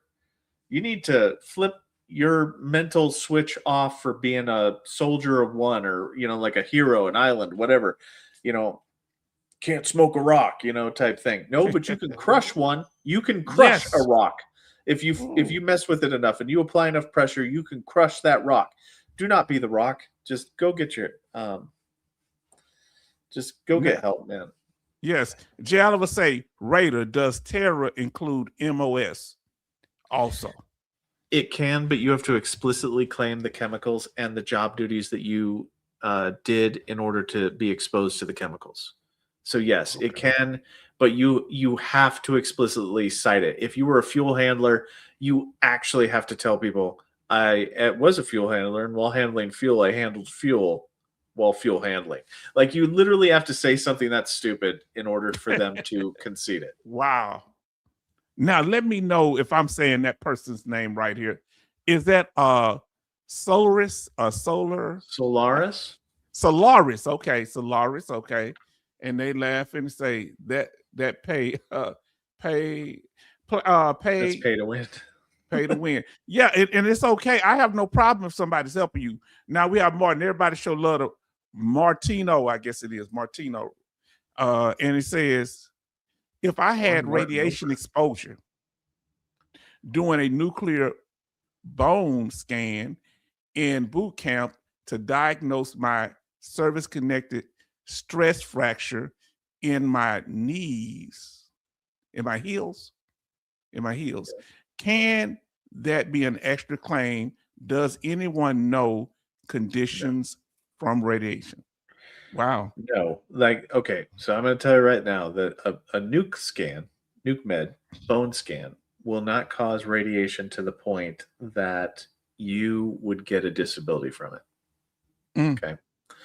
I'm speaking as a radiology tech right here, that working with the nuclear, like there's a certain amount of threshold for what would be considered on a dosimeter, like how much radiation you were exposed to, and that wouldn't cause it. So I'm going to say that that's not a good element too, in terms of like meeting criteria for an exposure. That won't count. I mean, if you were out in the sun for 3 hours, that's the same as a skull X-ray. Or as a chest X-ray. Like, that's how much radiation. Like, you can get just as much radiation from being out in the sun as you can from getting like an X-ray or something like this. Now, Brother Charleston says, Raider, how can Raiders request a medical CMP exam and not understand toxic exposure and effects of the chemicals? Brother, you gonna host for a minute? My niece only brought me one water. I'm in rebellion at my own home. So sure. I'm gonna pull you up. Go ahead. So for this one, what I would say is that Raiders are not medical professionals. Okay. They cannot honestly, they have no clue about toxic exposures. This is more about the VSR organizing the evidence to send off to the medical examiner, who makes the determination, and that they have the understanding about toxic exposures and the effects of chemicals. The Raiders make no decisions in this. The only decisions that are made is, was the exam request sufficient? Did the examiner provide a statement and medical opinion that was congruent with all the authenticity, credibility criteria. And yeah, sorry, I was looking at Mark M. Park's thing. And unfortunately, that is, let me see if I can pull this up. But hopefully that answers your question. I don't know if I can. No. It won't let me. It won't let me pull it up even though I can see it. But yeah, so that's basically it. The rater and the VSR don't have to understand anything about chemical exposures except what can be attributed to Terra and what can't be attributed to Terra. So like muscular skeletal conditions like strains and sprains, there ain't no amount of WD-40 that you can throw onto your back that'll cause you to sprain your back, okay? Now you might slip on it and fall, but that's a different thing. But yeah, so that's basically the answer to your question, Charlton. Now, even though I don't have permission here, I must fight for permission. Let me see here. Let me try to answer something else. I can't. The VA should be available every time a veteran can claim for and under what reasoning. That way, a vet can match what they are claiming and why. It shouldn't be a maze we have to go through. And I agree with that. 66. I agree with that. Like, that's not a bad. We should be able to like have benefits upon discharge for every veteran. He's back. I can't hear you though. You are muted. Yes, I am. I'm so sorry. Okay. Now, did you get to answer some of the questions, or I did. I completed this one right here. I finished that one too. Okay, you got. That doesn't. So say, did you answer this right? Okay, just a statement. Yeah. Make sure you pick up a young doctor because they have to have at least 30 years. Yeah. Okay. And then thumbs up. Okay, family, I see y'all coming in with it. See, we were talking about the different ailments, so that's what time to talk about it. Why would I have 2 CMP exams? This is, I'm gonna call you 3002. Why would I have 2 CMP exams for the same condition within 3 months? First exam brought me to 70%. Second exam by VA psychiatrist brought me to 100% PNT static. Well, first of all, congratulations on becoming 100% PNT static. It's just in the eye of the beholder. CMP exams are a lot of, like, the current iteration of mental health is presentation and interpretation at the examination. So, I mean, that's it. It's the luck of the draw. Why does, you walk outside and, 10 seconds later, a tree falls where you were and it misses you, like it's really weird. Like it's more up in the air than a lot of people would like to admit. Like, it is so subjective. Yeah, it is so subjective that it's not like a fact-based thing. We're not doing mathematics here where 10 different people in the same room 2 + 2 should equal 4. It's not like that. A lot, like, mental health exams are more subjective than other exams. Some of, like, cancer, one of them is, like, they do a diagnostic test, they do a biopsy, they do whatever. You either do have cancer or you don't. Like, it's not, it's not subjective. Mental health is a lot more subjective. See, look, let me tell you something. That's why people, when they be talking about combat, it's so random. Your life is just kind of random. This is what I learned from it. It's random. Trust me, how prepared you are.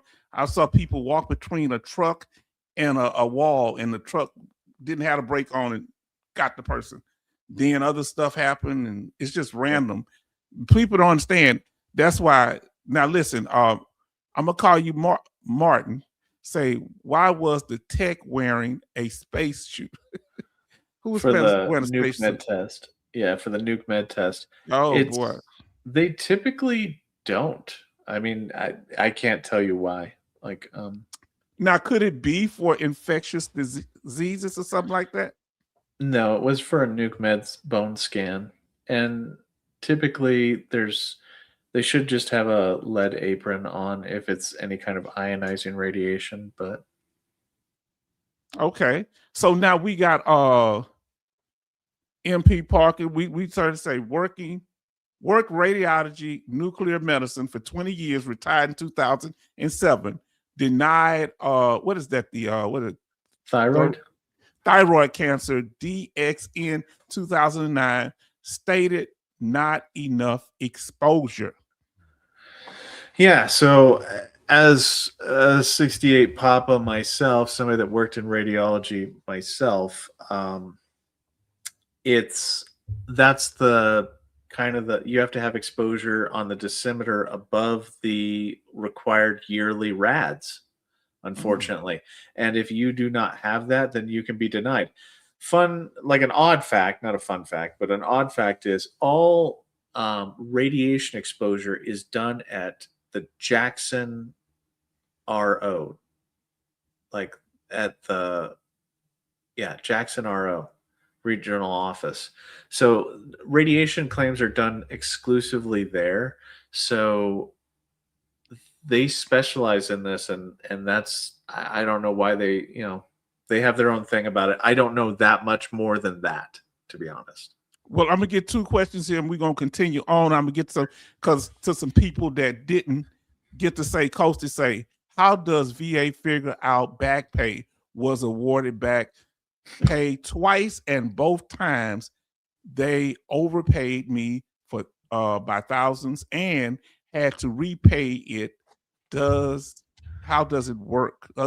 How does that work? Is it automated, or is it somebody manually calculating? That's what the authorizers do. So half the authorizer's job is to kind of review the checklist to make sure everything's right on the award, but the other half of it is to determine the back pay. Now, it could have been the Raiders' fault. I'm going to concede a little bit of humble pie here that it could have been the Raiders' fault in that they might not have done the right effective date and essentially overpaid the veteran. But I don't understand why you had to pay it back. Most of the time, veterans don't have to pay it back, especially if they say that they'd have a financial hardship over the back pay. As long as you didn't misrepresent yourself, and just be like, oh yeah, my surgery is back here. And, as long as you didn't fib or anything openly, then you shouldn't have had to pay anything back. Because it wasn't your fault. So always financial hardship if that's the case. Now, one more here, Chevy. We'll call you Chevy B. Say, I filed an HLR citing M21 for the new, I guess is that Terra he's trying to say changes? Terra. Yeah, Terra. Okay, that's Terra. Okay. All right. I had lead exposure, conceded, but denied urinary incontinence, ED, and migraines when VA Health website states it targets the nervous system. Okay, so here's the problem with this, and this is where I'm just going to be honest with you. This is where you've got the VA putting out information to veterans that isn't matching how the examiners are trained to rate these things. So the examiners are trained that, hey, look, you can make whatever decision you want, just medically support it. And you could have 10 different raters 10 different examiners look at your claim, and you could have a vastly different set of outcomes. They could grant, they could deny, they could kick the can, they could say for 1,000 different reasons because it's not consistent. Unfortunately, these facts that you stated right here, Chevy Bowtie, they're not incongruent with each other. So, yes, you have lead as the exposure. Yes, you have lead that could cause nervous conditions. However, the examiner can use their medical sum knowledge and say, okay, I've reviewed all the evidence. However, I think that the veteran's urinary incontinence has to do with, whatever, chronic UTI infections back when they were 17. Their ED has to do with their mental health, and it has nothing to do with lead exposure. It's better explained by mental health than it is by actual lead exposure. Or migraines could also be due to mental health rather than, panic attacks, because the panic attacks cause your blood vessels to dilate. It could be better explained that way. So there's no it's at least as likely as not, or it's not. That's why, like, I caught a lot of flack on one of my videos, like a lot of flack, where I said, your evidence has to be 51% certain or better. The doctor can't just ho-hum about it. Like, you have to bring evidence like you're fighting at 51% or greater. If you don't, then the examiners can kind of balk at it. But it's hard to get toxic exposures, one, because there's only one opinion in this entire thing, and that's the medical examiner, and the rater can't fight it. If they provide a sufficient medical opinion, they disagreed, and the rater can't question them on it. Wow. Now, I lied. It's going to be one question because this was about asbestos. Sorry. And we're going to get back to I'm out of here. Oh, sorry about that. Sailor Jack, some of y'all asking multiple questions. We'll try to get to it later. If not, we're going to close it out when we get there. We trying to do it. Now, we have our brother, Raider HQ, who found time to come and spend time with us. Go over to his channel. Please like, share, subscribe. Be there on Saturday or be square. You're not gonna be with the cool kids. You're gonna have two Raiders, one that's retired and an active Raider, Raider HQ, chopping it up. Please come. It said 11 o'clock my time, a.m. So it depends. Go click on the notifications. I've already linked it to my community tab. Now, Sailor Jack says, I was stationed on the USS Kitty Hawk for 6 months over 30 years ago. Asbestos and jet fuel duty. Can I guess, file for a terror as mentioned earlier, asthma, obstructive sleep apnea, and sinusitis claim, first time claim? Technically, yes. So technically, yes, you can. However, I'm going to kind of caution you that you should go to your doctor and figure out what's causing the asthma, the OSA, and the sinusitis, and at least have them weigh in on whether or not asbestos or jet fuel could have come into could those be the causal relationship between those things? How would they say that? How do we approach our doctors and say, hey, doc, I was exposed to this while I was in the military. Do you think this could be possibly caused? How do you do it? How do you approach them, in your words? So, and unlike, actually, contrary to popular belief with Lieutenant Dan, I have no shame. So I don't mind. Like, whenever I go in and talk to my doctor, I literally just go, hey, look, can I entertain a thought, like a thought experiment for you? I understand that you don't care about how my asthma came about, or how OSA came about, or how sinusitis came about. But I'm trying to get benefits for VA purposes, and I'm trying to figure out if there's a causal relationship to asbestos exposure. I had this job duty in service. I was on the USS Kitty Hawk for 6 months, and I was doing this, that, and the other. Now, that place, I mean, it might as well just have been an asbestos barge. There was jet fuel all over the place, and I had pretty significant exposures for a long period of time. Do you think that what do you think caused my asthma? And do you think it could have been caused by the asbestos and jet fuel, or do you think that there's a better explanation? And if they give you the better explanation, then maybe you can use that for service. But you're rolling the dice hoping that they say, yeah, it could be caused by asbestos. Okay, could you annotate that in my chart then, please? Because I'm trying to fight the VA. I don't know if you've ever fought the VA before on stuff, but they're just atrocious. And so that's how I kind of go about it. And Charleston say, Sailor Jack, those companies only interested if you got cancer. Wow. You know why though, right? The money they get. Yeah, cancer is an automatic 100%, and they get back pay, and it is a hot mess. Like, especially if it's like 100% plus SMC, they get all that back pay, and that's horrible. I'm trying to do the young people stuff. So look, family, we're gonna move on in. We got somebody new here. I want to say M Materna.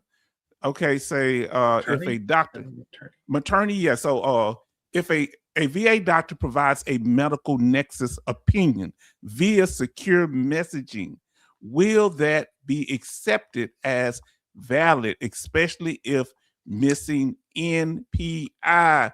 That's that national what is that? National Physician Provider ID.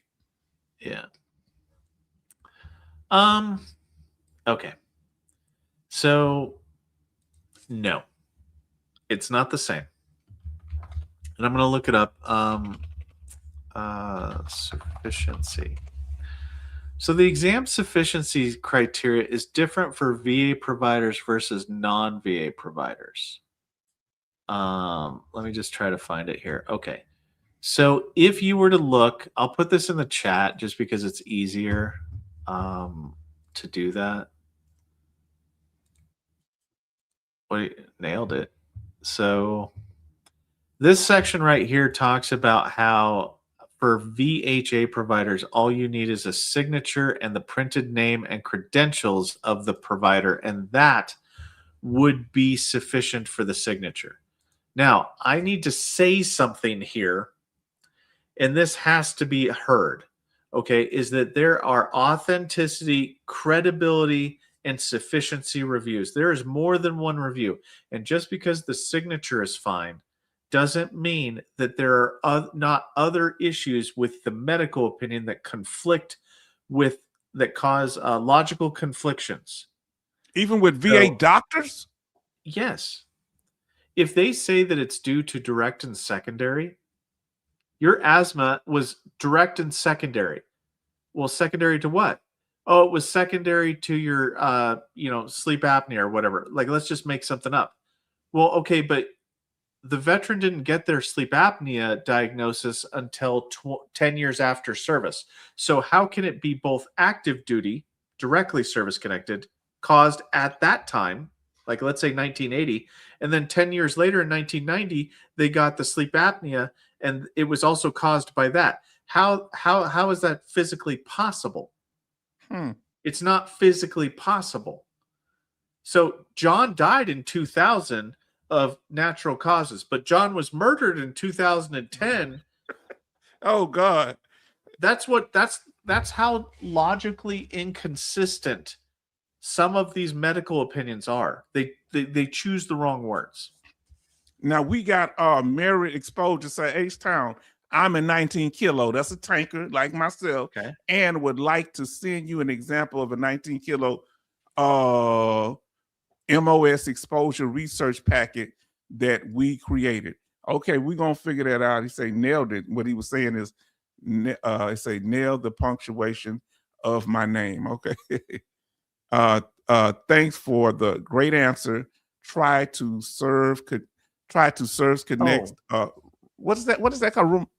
What is that called? Rheumatoid arthritis. Rheumatoid arthritis to terror. The rheumatologist's opinion is favorable, and CMP exam said no. Okay, M. Materney, when were you diagnosed? If you were diagnosed within 1 year of your discharge, then you could technically get it presumptively granted under 38 CFR 3.309A. Just letting you know that.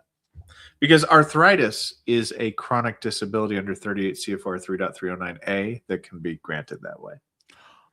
So you got to go to the path of less resistance. Deal with the disabilities. Oh, what are you saying? Go ahead. Oh no, I know I'm agreeing with you. Keep going. Because when Raider he hit my heart today when he did his live stream, family. He was saying, stop going in there. I'm trying not to get you on a rant, but I'm almost starting to rant. Stop going in there because somebody told you, don't be saying, listen, here's my, they call them public DBQs, but actually private doctor. Bam. Now you got everything. I want you to make a decision with what you got in front of you. Oh, my video today? Yeah. No, that is so prevalent. Like, it is so bad that I don't understand. Like, it is one of the things that is joked about in training, kind of like dark humor, but people don't take kindly to that because they're like, well, you know what? You're going to do that. And so they try talking to the veteran. Like, a lot of people, this is why sometimes people don't like talking to veterans, is because they'll call them up and try to explain things like how I like to do it. And they'll go, look, just stupid. Just review my claim. I'm not going to the exam, kick rocks, kiss my ass. And they're just rude. And it's like, Oh, not you that won't. bad. You're not joking. Okay. Oh no, they're very rude sometimes. Like some veterans can be very rude and people get very intimidated. I don't mind rude people. I'm just like, okay, so let me tell you right now, you're missing one of the elements. And what happens is when you're missing one of the elements, I deny. So you're telling me to deny you. That's what you're telling me. You want to be denied. You spent all this time, all this effort. You want me to deny you. Got it. Full send. You have a nice day, sir. And it's like, whoa, whoa, whoa, whoa. I didn't tell you to deny me. I told you to use the evidence. But the thing that people don't understand is when your private DBQ gets disqualified, it doesn't get used in that assessment of the evidence. You know how that one part in the video at 10 minutes and 35 seconds, I said, hey, look, it says right here that if it's a new claim, use the evidence of record to determine the outcome.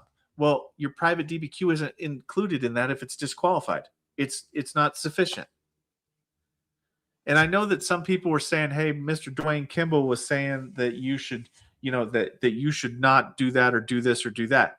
Well, this is a relatively new thing that has come down the pipe, right? Like this is a change that happened relatively recently to where we're not actually going about, we're just denying you. Like if the sufficiency review is a big deal now, it used to not be a big deal on DBQs. They used to take them at face value, but nowadays people are trying to find any reason to disqualify them, in my opinion. And you know what my problem is? Family, I want you to hear this, that you may not get a CMP exam for a long time, if any, for that. So you need to stop playing around because that can cost you. Am I right? I know one veteran didn't get one for 4 years. It's very situational. So it's very region situational. Obviously during COVID, that was bad, but certain, especially depending on what you're claiming, if you're claiming an elbow or a knee that anybody can do, a nurse practitioner, PA, or something like that, probably not something that is restricted as much. But if you've got if you've got a heart condition and they don't have a cardiologist near you, that might be an issue, right? Like that might be a kind of a problem.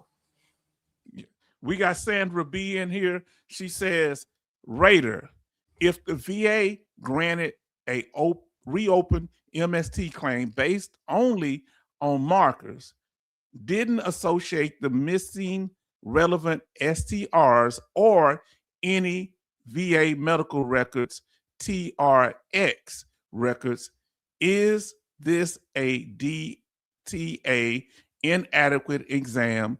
DAV will not check. Okay, Sandra, I'm going to be very candid with you, is that you told me that they granted your claim. Okay. So the fact of the matter is they granted based upon markers, which is that's in the eye of the beholder. I might not poke the hell out of this bear. Okay. Because yes, if you put this in front of somebody and they disagree with that person that came to that conclusion on those markers, they could, the VA giveth and the VA taketh away. So one of the things is if you're talking about missing relevant STRs or missing VAMC records, if you're talking about an earlier effective date, I might not chase that one. If you're talking about a higher evaluation, I might do an increase. I might strengthen my evidence. I also might wait for the changes to come out for mental health. And I might try to strengthen my evidence with my providers for a higher outcome, like if you're going to do an increase. But if you touch this, just keep in mind that people can have differences of opinion. If you do a higher level review, a DRO can come to a difference of opinion that they don't agree. That you even could they reduce it? Connected, that they could sever it. Oh man! Like that's why I'm like, I did a video. Like I hate to be that guy, but I did a video on this where I was talking about like, look, your motivating factor. You have to figure out what are you trying to. What is the use case for this? What's the benefit to claiming this? What is the thing that you want to get out of this? If you want recognition and acknowledgement, go find somebody that you know and have them acknowledge and recognize you, because there's too much to lose with this. You have won potentially the granting for the MST, which is hard for a lot of people. Yes. Earlier effective date under 3.56C. 3.156. Okay. Earlier effective date, you have to come with a clear and unmistakable error. So you would probably want to seek legal counsel for that, because to cite a clear and unmistakable error is challenging, and I wouldn't trust the DAV to do it. No offense against them, but you have to satisfy the 3 prongs, and if you do, then that's cool. Would this put their rating at risk? Getting a lawyer, even that?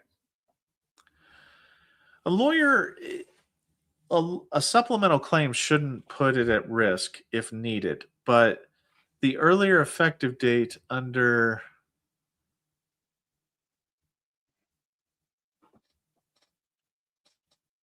it will depend on if you had a diagnosis back beforehand. So, Sandra, this is going to be one where I probably send you to legal counsel. I'm not going to lie on that, because there's too many moving parts in this, and it's too fragile to where if you mess this up, like if you do take a wrong step on this and you get the wrong rater or the wrong DRO, they might not have a good outcome on this. Or if you only have one chance to technically do a clear and unmistakable error, and that's what an earlier effective date has to be. It can't be a supplemental claim. It has to be a clear and unmistakable error. So you have to prove that. You can't just insinuate it. You have to prove it and show the let me look up real quick the clear and unmistakable error guidance. And I'm charged to say, so Raider is saying, like flies catch more raiders with honey than vinegar. And true. Then just keep your Boom Nail to say, good evening, everyone. Is this your alter ego? I thought we just saw you. Who? Go ahead. No, I thought we just saw Boom Nailed it. Look, My thing is, I had an axe to grind when I got my rating. When I got out, they got me. They got me, and I kind of felt some kind of way. So I ended up getting my unemployability, and you get paid the same rate. But because I stopped working as a school teacher, the rater said, "Oh, they pay," even though I stopped like June the 4th, they said, "Oh, you get paid for the summer, so we taking it out your back pay." I felt some kind of way about that, rater, but I let it go. Yeah. I don't know if I would have let that one go. That would have been a desk flip for me. Because I'm talking about literally, I had stopped working, but they paid me the next 3 months. They said, "Oh, as a school teacher, you get paid for the summer. So we not give you." They made it a point to stick that in there. But I should go ahead. Now you have something. I'm going to tell you right now. That is an example of somebody being an asshole. Like, there are a lot of raiders who are assholes. They are genuine, straight assholes. And I wouldn't have looked up whether or not you had school pay during the summer. Somebody had to catch feelings on that and kind of go, "Wait a minute, this son's a bitch gets paid on the summer. How dare he? I'm going to invoke my privilege and I'm going to take that money from him." I wouldn't have ever looked that up. Ever. I wouldn't have ever cared about that. I would have been like, sure, whatever. Cool. Because some teachers take it like they'll get paid one lump sum. That's dangerous. They don't spread it out. They don't get paid for the summer, but I did. But I'm like, man, why would they be so petty like that? 48 likes, but I didn't know. I said, you know what? I'm going to take the 12 grand and I'm going to let it slide. Yeah. You know, I mean, some people pick their battles, and I didn't know if I had rights or not. What would you have done if you, knowing what you know now, if they'd have said, you know what, Raider? Hold on. You go ahead. No, hold on. Because can we go to the next comment? Because I'm going to tear into his ass. John Michaels. This man doesn't get paid to be on YouTube. So you need to shut that shit down, and you need to go sit down and calm the fuck down. Okay? He doesn't get paid to be on YouTube. Who are you talking about? I'm talking about John Michaels. He's talking about you. Oh, he's saying I He's get talking about paid. you. I'm not even monetized. He's not I'm even working. monetized, John Michael. This is an example of, if you don't know what the hell you're talking about, please do not add to the conversation. Okay? Because I can attest to the fact that he's not monetized. But they think because I'm so excited about this, look, they Yeah. literally come to me for the last 2 years, Betty Bops and all of them. Hey, H-Town, we want the super stickers. We want this. I say, I try. I don't know how to do it. I'm still working on it. We'll see. I mean, why do they try to put the jacket on us that we just somehow we are hour after hour, we're giving out information, we helping people. Why they have to come at us like that? No, well, this is the Lieutenant Dan thing. The I hate people. This is the I am a spiteful person, and I'm the Karen of this situation. My haircut is perfect for the Karenism, and I have to attack other people.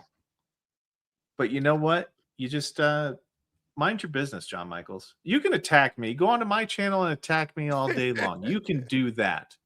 No, it's Lieutenant Dan. Jesus. John Michaels probably see himself in a higher moral plane. You know what I'm saying? He does. He smells his own farts, and they're very good. I mean, he just, yes, Buffy, these farts are just fantastic. Smell that farts. Now, Disabled Runner say, if my condition is, what is that? Metastasis? What is that? Metastatic. Never heard that word in my life. And it's cancer related. Yeah. Okay, metastatic. Okay. And I get rated for it. Would that be PNT, since it's not really ever going away, rather just treat it? But would that deal with the severity of it? No. So, okay, the way cancer works is metastatic cancer means that it's migrated to another part of the body. So if you have a service-connected cancer, like a lot of the times you'll see it with prostate cancer, where prostate cancer will metastasize to like the liver. And they can tell that because they can actually, it's where the originating cell tissue migrates to a different section of the body. How that typically works is you could get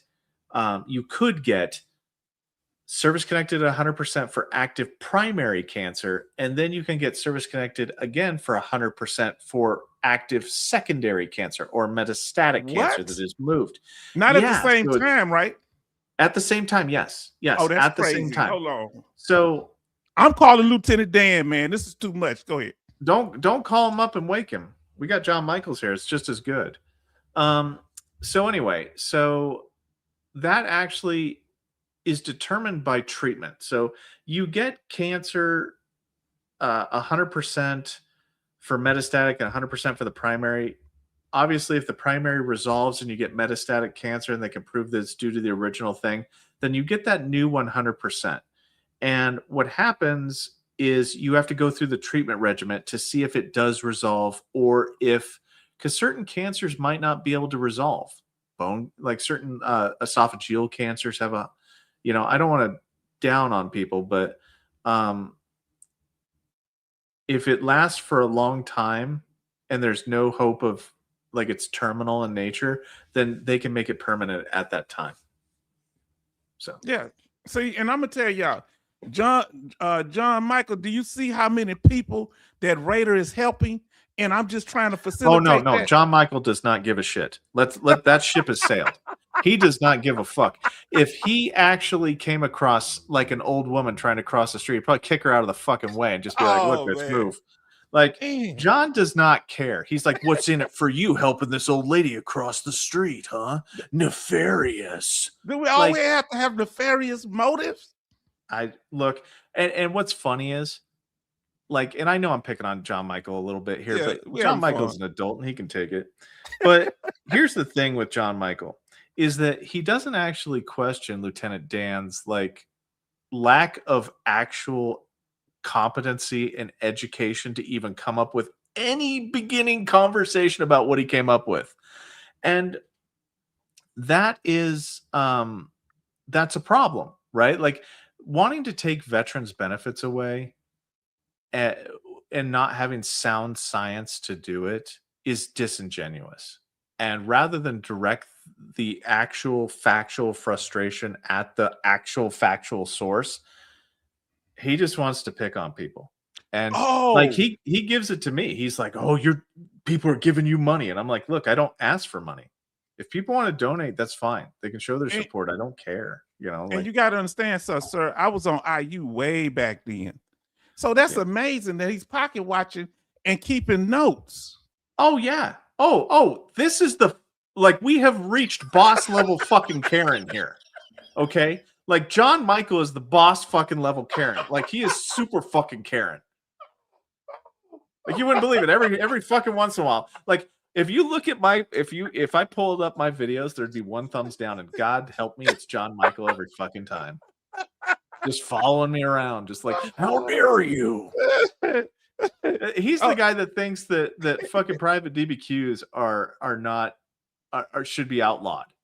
What is he? Because how dare you get yours? I don't know what he is.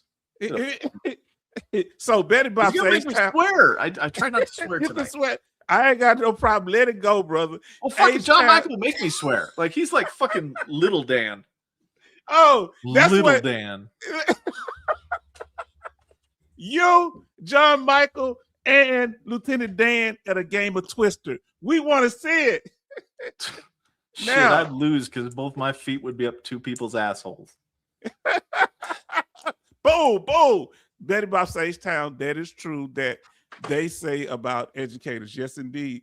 We get paid. Some are crazy. They just get paid. They get the whole sum, and then they have to truck it in the summer. But H-Town says something. What did it say? I'm trying to be nice. Yeah. It say yes, indeed. So look, they putting that. You know what that means? I don't go after him. See, I don't go after him until he says stupid shit. And he shouldn't have went after you because he doesn't. Number one, he doesn't know what the fuck he's talking about.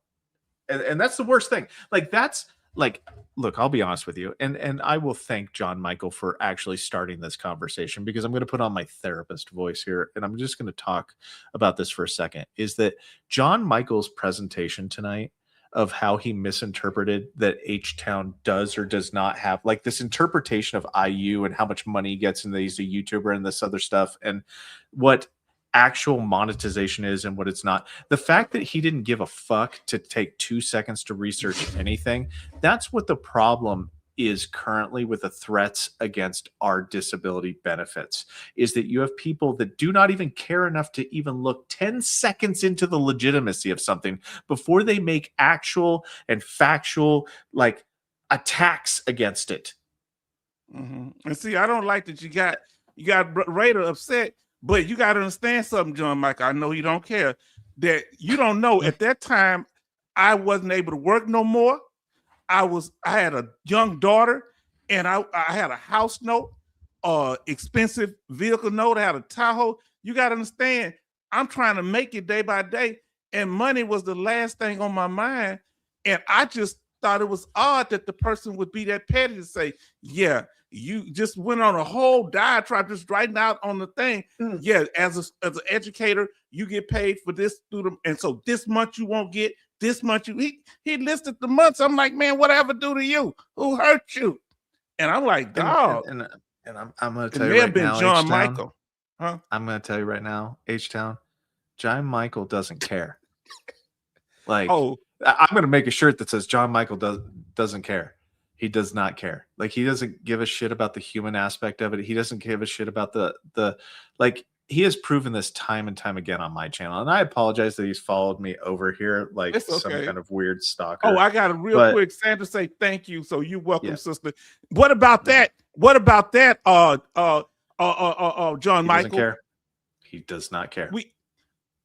He says, like, Lieutenant, he say, get it straight. It's Lieutenant Colonel Daniel Gade.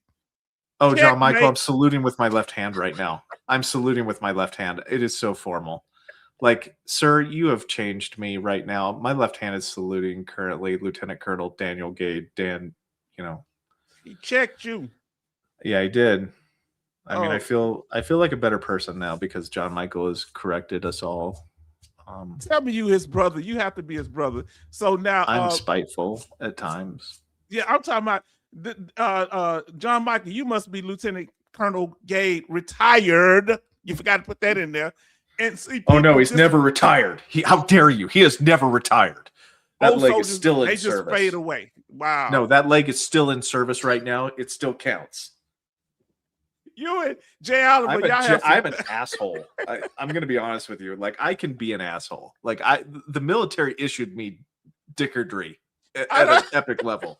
I don't know how, because you're such an easygoing person with me. Man, you so helpful and kind. But I wouldn't have caught that because I'm used to people taking shots at me, and I was trying to think of the good out of it. Certain people trigger me, like you know, the Morty speaker. I can't think his name. I couldn't stand that guy. He irritates me. But this guy here, how long he been following you a while? I guess, huh? He has, and you know what? There are some things that actually John Michael says that are kind of okay. You know, like he'll be like, "Hey, look, I'm a little concerned about private DBQs and how sometimes like in-house claim companies that have their own in-house private medical opinions." Him and I actually agree on that. Like, I don't like that, right? Like, but it's when he opens his mouth just to be like a fucktard that he really bothers me at times. Because if he attacked you for no reason, I don't know him. You know, I don't know him either. But I'm trying to do. I know he don't care though. All I'm trying to do is help veterans. I mean this here. Like when people come up, when I say I'm happy to see Tib Dib, Salty Marine, all y'all here, that means something to me. You don't have to like me, but if we're trying to help people, can you just appreciate it just a little bit? Now, Boom, go ahead. No, look, man, that is my trigger spirit animal, is to pick on somebody or to lie and misrepresent the truth. And that's what he did right there, is he misrepresented the truth, spoke without any understanding. And I'll tell you what, the YouTube community for veterans has too much of that already, where people are speaking like not true. And how dare he attack you? And I don't like that. Like, so I apologize. I kind of stepped out of turn. I didn't even know he had done it because I'm not IU anymore. So I was surprised. That was years ago. And my daughter is an accountant now. Boom, nailed it. A Raider HQ. Does it help you as a Raider if a spouse writes a buddy statement for mental health? I turn in all my records, nothing to hide. As a BDD, is it beneficial for her to write from her side or perspective? So it has to do with the audience. Boom, nailed it. The person that you are impressing is the CMP examiner 100% of the time. If you do not impress them, there is nothing that the examiner or that the Raider can do. The Raider cannot overrule the interpretation of the evidence by the examiner. That's who interprets all the evidence, and then they come to their conclusion. If they speak out of turn and say something that might not be true or might be, just off, like out of character, like his time in Iraq, he should, but the veteran never went to Iraq. Like, that's when the Raider can step in, is if the facts don't line up with what the statements were. But so that's kind of what we're dealing with on that. So what if the doctor say, you going into an exam, finish up what you're saying, I'm talking to me. So the examiner will take in the buddy statements into account, but you have to understand that when they weigh it against how you present at the CMP exam. So if you're like, oh yeah, everything's fine, and your wife's statement is, oh man, he's just he doesn't even speak to people, he doesn't speak at all. Oh yeah, no, and you won't shut up during the thing, then your spousal statement doesn't weigh very much because it's not congruent with how you're behaving. But if it's congruent, then it does have it does have value. What if you want to take the spouse in and the doctor denies bringing the spouse in? For a BDD claim, that actually might be true. Getting your wife onto base, getting your wife in through, stuff. So it can happen. It can happen in a BDD situation potentially. That's not to say it's not possible to get your spouse into a BDD CMP exam if you organize it correctly and you ask permission from everybody involved. That's true. I'm like, having your spouse go with you to a CMP exam normally for mental health is good, because let's be honest, some of our memories are not the best in the world. Now pronounce that name once again. How you say that? Solaris. Solaris says H-Town does this out the kindness of his heart. Yeah, I've always been a kind-hearted person, but I tend to have either people really like me or they can't stand me. I don't know why, and it's never an in between. I've never met a person with a yeah, you kind of all right. I never had that experience in 57 years of life. Either they dig me or they don't, and I'm hanging with my brother Raider HQ after dark, so that probably got him a little salty. No pun intended to brother Salty Marine or old Salty Marine. So yes, Betty Bob say H-Town. I never knew about any super stickers, so please don't put me in that people that smell their old farts. No. This is something else. This is some super stickers or something like. Somebody was asking me, and I thought it was you. I'm sorry. Donate. It's like donate kind of thing. Some people, I think it may have been Benny, but I ain't gonna call a whole bunch of names. Now listen to what he say. He say John has to be Gates' cousin.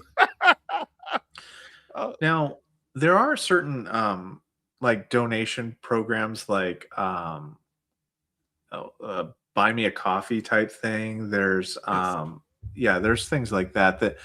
Look, if grown adults want to give money to H-Town Vet, then grown adults can give money to H-Town Vet, and somebody needs to just shut the fuck up. Like it's between them and them. Like I don't. There's something that drives me nuts about this. Please go on. I'm just gonna bite my pen. I'm gonna go on because I didn't get a Cash App until they told me to get one. They see how I said no, I don't have one. Well, you need this and. People, they send me money from time to time. Oh, I shouldn't have said that. He's gonna be mad about that.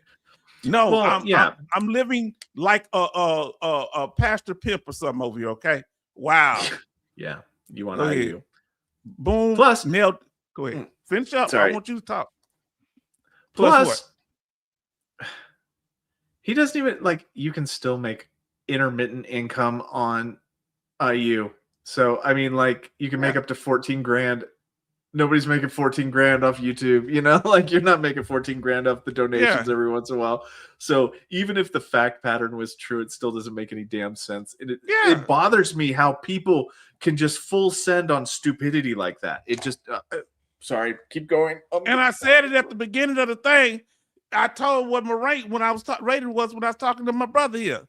Now, listen to Boom Nail to say, I appreciate your time and effort, H-Town and Raider. Raider, thank you for the BDD drop. I am resubmitting my form with an addendum pages next week. Okay, great job. Yes. Now listen, and that's more important than and I'm sorry to interrupt you here, but it's more important than because you have to be as thorough as possible, because once you go to the CMP exam, it's all or nothing. They either diagnose you or they don't. So the more thorough you are on a BDD claim, showing giving your explanation on separate addendum forms is important. So I'm glad you found value in it. Sorry.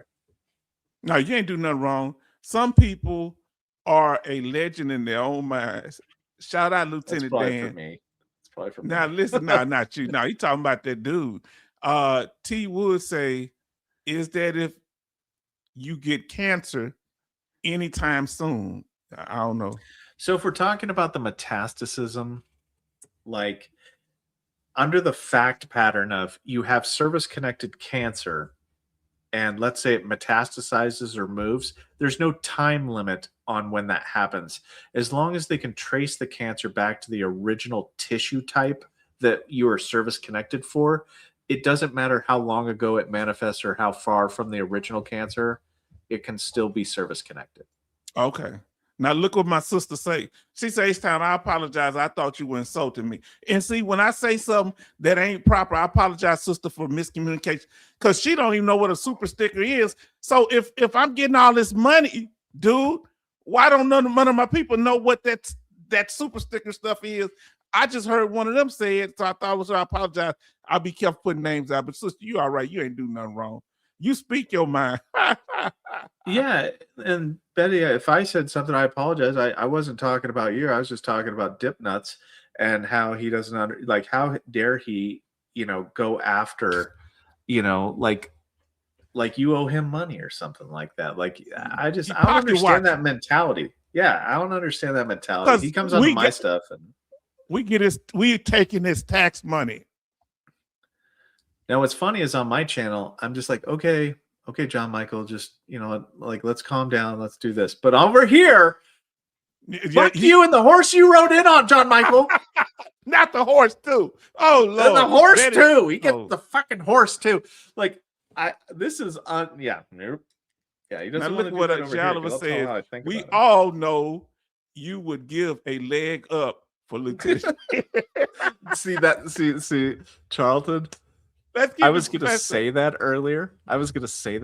Like it would give like his leg up, and but I withheld out of just kindness for Lieutenant Dan's cousin, Little Dan, and yeah. Now let's see what they got here. Okay. Say looks like VHA doctors must have signature credentials and print name on opinion according to the manual reference you provided. Look like secure messages would not qualify according to that. And that might be true. So just be cautious. Just have that. However, there is a signature line at the bottom of most secure messages because we need to know that they are attesting to that, and it's not the nurse sending the secure message and whatnot. So it can be very challenging. So this is the problem, and this is why, I know we've razzed John Michael a little bit, but this is why we have these discussions, is because there is am I factually denied because the medical science is not there, or am I technically denied due to a technicality of how I filed the thing, or the doctor just didn't put their initials at the behind the scenes of it, at the bottom end of it. So we can't take it, type thing. And that's why I provided the manual references, because I want to make sure that you guys at least can look this stuff up, research it, and see. But that's just one facet to it. Okay, that's one single facet of the authenticity credibility. Boom, nailed to say boss Karen. Okay, talking about it. Okay, yeah. John Michael, you bought. Then we have what to say. John Michael has that fatty liver attitude. Okay, true. And say Raider Rant 1.0. Then listed a disabled rodent says John Michael is the guy from Happy Gilmore who kept screaming jackass, jackass, jackass. Well, I heard the movie, but I don't remember I don't know if I ever saw it. Now 2003 say I would pay to see a debate between Raider and Lieutenant Dan. Quickly. I would set up the arena. No. See, I don't want to do that. Just because it would devolve quickly. Because I'd be like, look, if you're not even going to seriously look up shit, then I'm not going to seriously treat you like a respectable person. Oh, he gonna look it up. He go when you open up the scripture, he gonna open up the scripture. Oh, jeez. And on the seventh day, the Lord said, "Fuck it, let's wing this."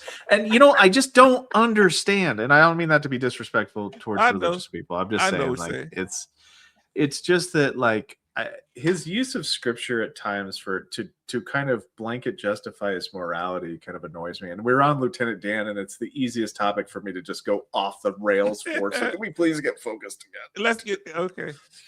Now, look what 66 say. John is probably one of that got out in 13 days, then claimed ringing in his ears.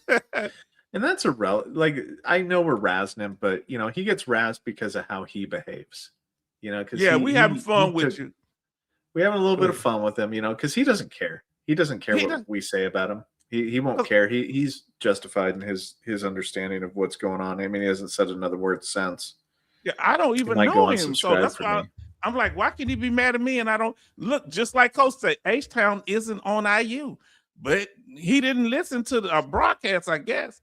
Raider. Well, no, he just made an inference that was he made Well, no, he wants to make that inference that you're a disingenuous person because you're on IU and also collecting money from YouTube. That's the inference that he made is that you are you're one of the bad people, morality wise. I paid for this. What are you talking about? Go Yeah. ahead. I'm one of the bad people. Yeah, no. And it frustrates me because it really pisses me off when, you guys can just attack me. See, being a Raider, you're the bad guy. You're always the bad guy. So I get that fact that, like, I don't take it personally. That's why I can deal with John Michael. But when I didn't like the fact that he attacked you, because that's out of bounds. Like, he doesn't know what the fuck he's talking about. He can complain about me all he wants. That's fine. I mean, sometimes, like I said, sometimes he makes good points, but he just has a hateful personality. He say, hey, see, you can sense things. And I was so happy that you helped our sister Sandra and the way you do things. I mean, man, y'all better give some credit where credit due. Some people will complain if they I ain't gonna say it. Okay, let me definitely service connected. Okay, yes, indeed. Now I say I saw a John Schwartz who became John Michael to try to be a country singer in the 1990s. Now let's see. Say John got out and claimed.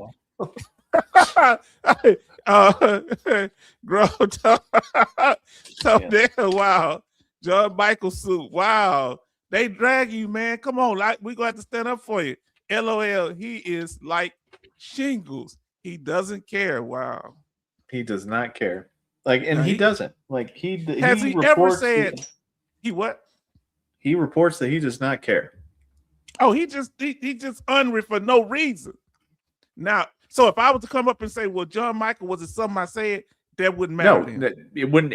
It doesn't care. It's the inference that you're one of those bad people. You're one of those bad people that Mr.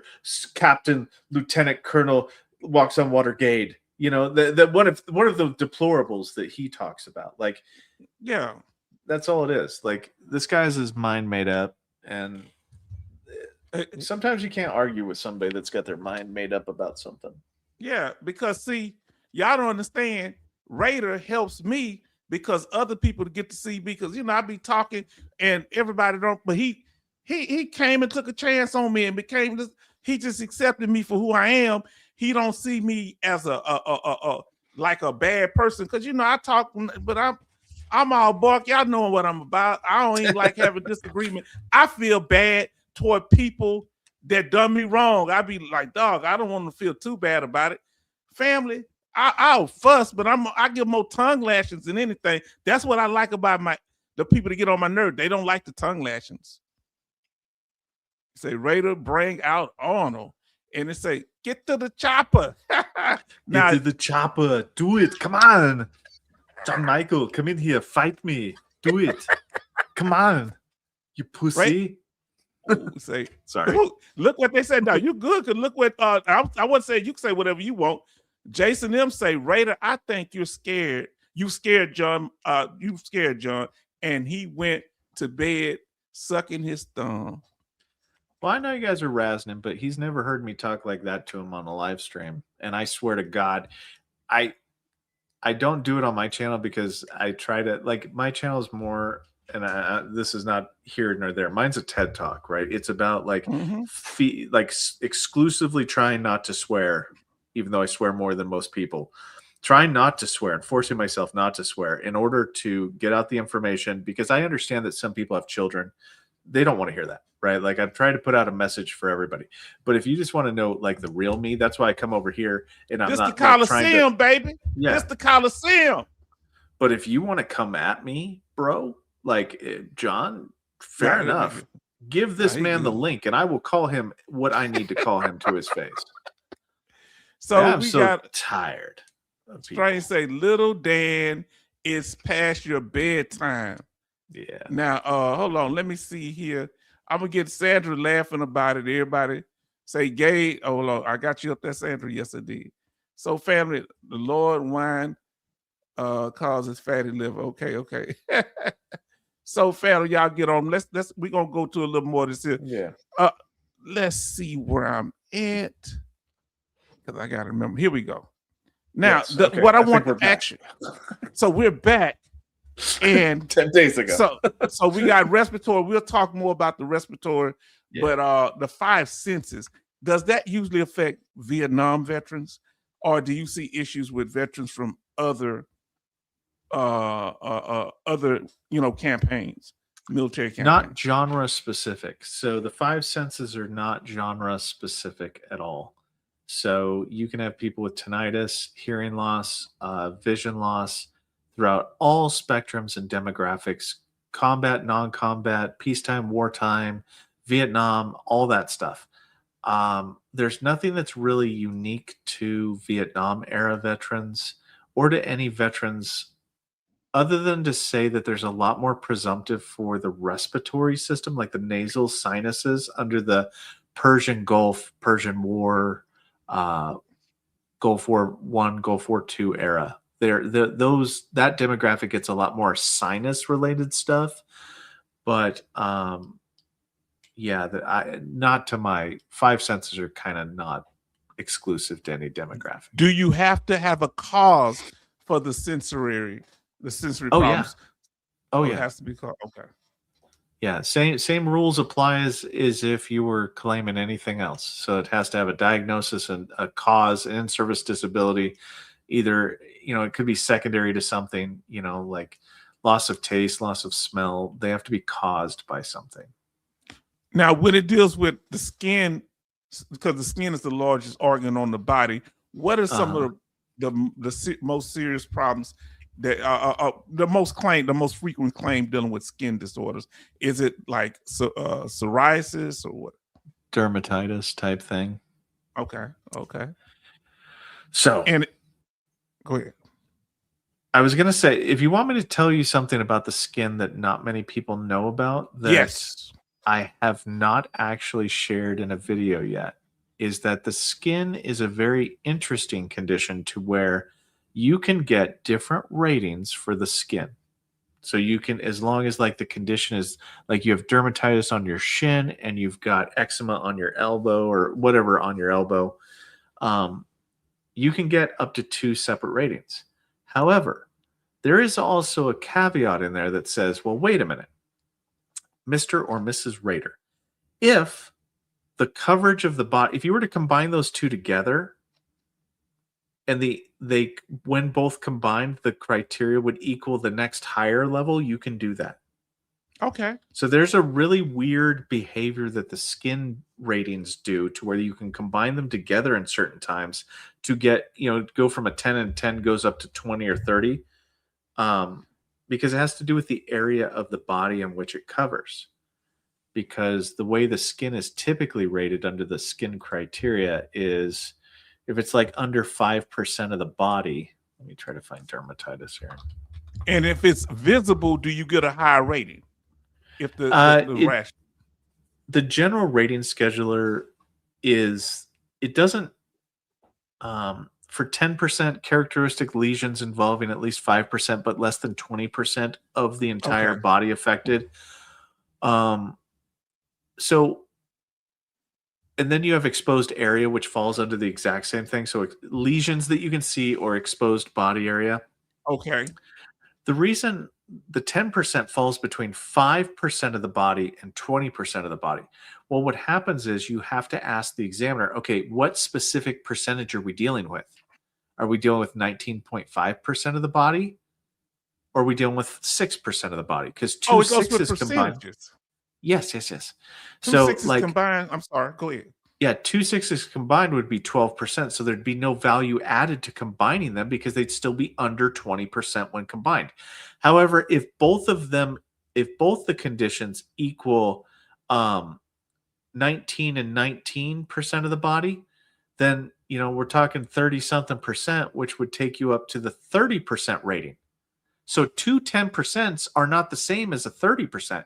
So it's just weird how it gets rated, but not many raters actually effectively apply the combining them together rule. If you can give them the higher evaluation. Wow. I've learned something here. And so could you add a third thing being a scar, or would that always be the scar would all Scar is because different. okay, got you. Yeah, scars are different. They're under the skin, but they're under 7,800. They've got their own rating criteria. This is about skin conditions that fall under the general skin rating criteria. So because scars have their own way that they do it, it won't count. Oh, it won't count. John Michael is back. He back Raider in here. told us in Oh, the prior video how he doesn't know a single Raider who is not 100% because they know how to compile evidence. I wonder if every discharge veteran should be rated 100%. I don't know. That's apples and tricycles, John Michael. Thank you for telling me something that doesn't fucking matter. he got a gotcha moment on you there. He did. He got me. Holy shit. I mean, Or could it be? Go ahead. I mean, like, I feel better now. Thank you for sharing this, John Michael. So, yeah, it is because, like, let me do this analogy, John Michael. If your car breaks down and you're not a mechanic and you try to fix it and you fuck it up, is it the same as your neighbor who is a mechanic that can fix their car and they know how to fix their car when it breaks down so they don't fuck it up? Do you see the distinction between the two there? Having done this every day, all day long, and this is what I do, yes, I have the knowledge and expertise to file a claim with the evidence being structured in such a way that it has the highest likelihood of success. So, Yes. I wonder if every discharge veteran should be rated at 100%. Well, no, because the evidence wouldn't warrant it. The evidence warrants it. John Michael, that's full send. And you know this. You're just being That sounds dick. like a trap. He sounds like a trap. Look, He is a trap. You need to take into consideration, John Michael, how many mistakes I made before I was able to get things to where I needed to get them to. It's not wasting about my you. time. It's about me. It's about me. This is how all long about has me. this saga been going on? I don't know, but this man is logging. Though in a prior video, he said this. I mean, like how much space I take up in this man's brain must be you living rent free in this man's mind. I'm living rent free in his brain. So I don't know. Yeah, sure. John Michael, I gave you at least some credit for your statements about the I agree with you actually on the claims companies that have built-in DBQ farms in them. I agree that is completely not appropriate. But anything else that might escape your mouth, you and I aren't going to agree on it probably. Same thing with like Lieutenant Dan. I agree with him that there should be more emphasis on transitioning from service member to civilian and getting veterans jobs or getting service members jobs. I agree with Lieutenant Dan on that. Once that period got put on that sentence, everything else out of Lieutenant Dan's mouth is just straight diarrhea. Diarrhea of the mouth. Yep. Carry on. M. Maternity says, from a Raiders perspective, what has more value, a CMP examiner's opinion or a VHA specialist opinion in regards to awarding service connection, assuming both opinions are in compliance with all M21 regulations? That's a good question. So honestly, it should come down to competency and who wrote the better opinion. So when rating it, there's no, like, you'll often see like the tie goes to the veteran or in equipoise. Nothing's ever in equipoise. So hopefully the specialist will win out every single day of the week, as long as it's written accurately. Because if the specialist's opinion is meets criteria, then there should never be a CMP exam to begin with. Meaning, so, you're saying medical records alone can do it? Sometimes, yes. So the medical opinion itself should be able to do it. And also, if you did a DBQ, I mean, why stop at having them do a medical opinion? Have them do a DBQ also. And if they're both sufficient, then you should never require a DBQ or a CMP exam, because you should be meeting the expectations up front to where you can go directly to rating and have your claim be positively adjudicated in your favor. But what happens is if you don't do a DBQ and then you send it for a medical opinion, a lot of things can happen to where if something's out of whack and you go for a CMP, then you'll probably have a nurse practitioner that can overturn your evidence. So it kind of sucks. And yes, Charlton, he does have a crush on me. I love him too. I love you, John. Yeah, fanboy, doggone fanboy. Jay Oliver It's say, fine. Raiders, shaving bumps, foot fungus, nail fungus, and upper body fungus can make 30%, right? Okay, so shaving bumps, pseudofolliculitis barbae, is maybe less than 5% of the body. Okay, same thing with foot fungus is on the toes typically. Toenail fungus is on the toes. That's less than 5% of the body. Upper body fungus would have to do a lot of heavy lifting in terms of the area of the body, but it has to do with the actual factual area of the body. So if the body percentage made up enough out of all three of those, so like let's say it was 4.5%, 4.5%, and then like 16%, then yeah, it could go between 20 and 40%. It could go higher. So yes, it could, but it comes down to the math, and that math has to explicitly be on the DBQ, and it's oftentimes why we send skin DBQs back is to get that specific percentage. So Mike C says, broad questions here. Why would someone get a SC, I guess service connection for hearing loss, right ear, but left ear is deferred?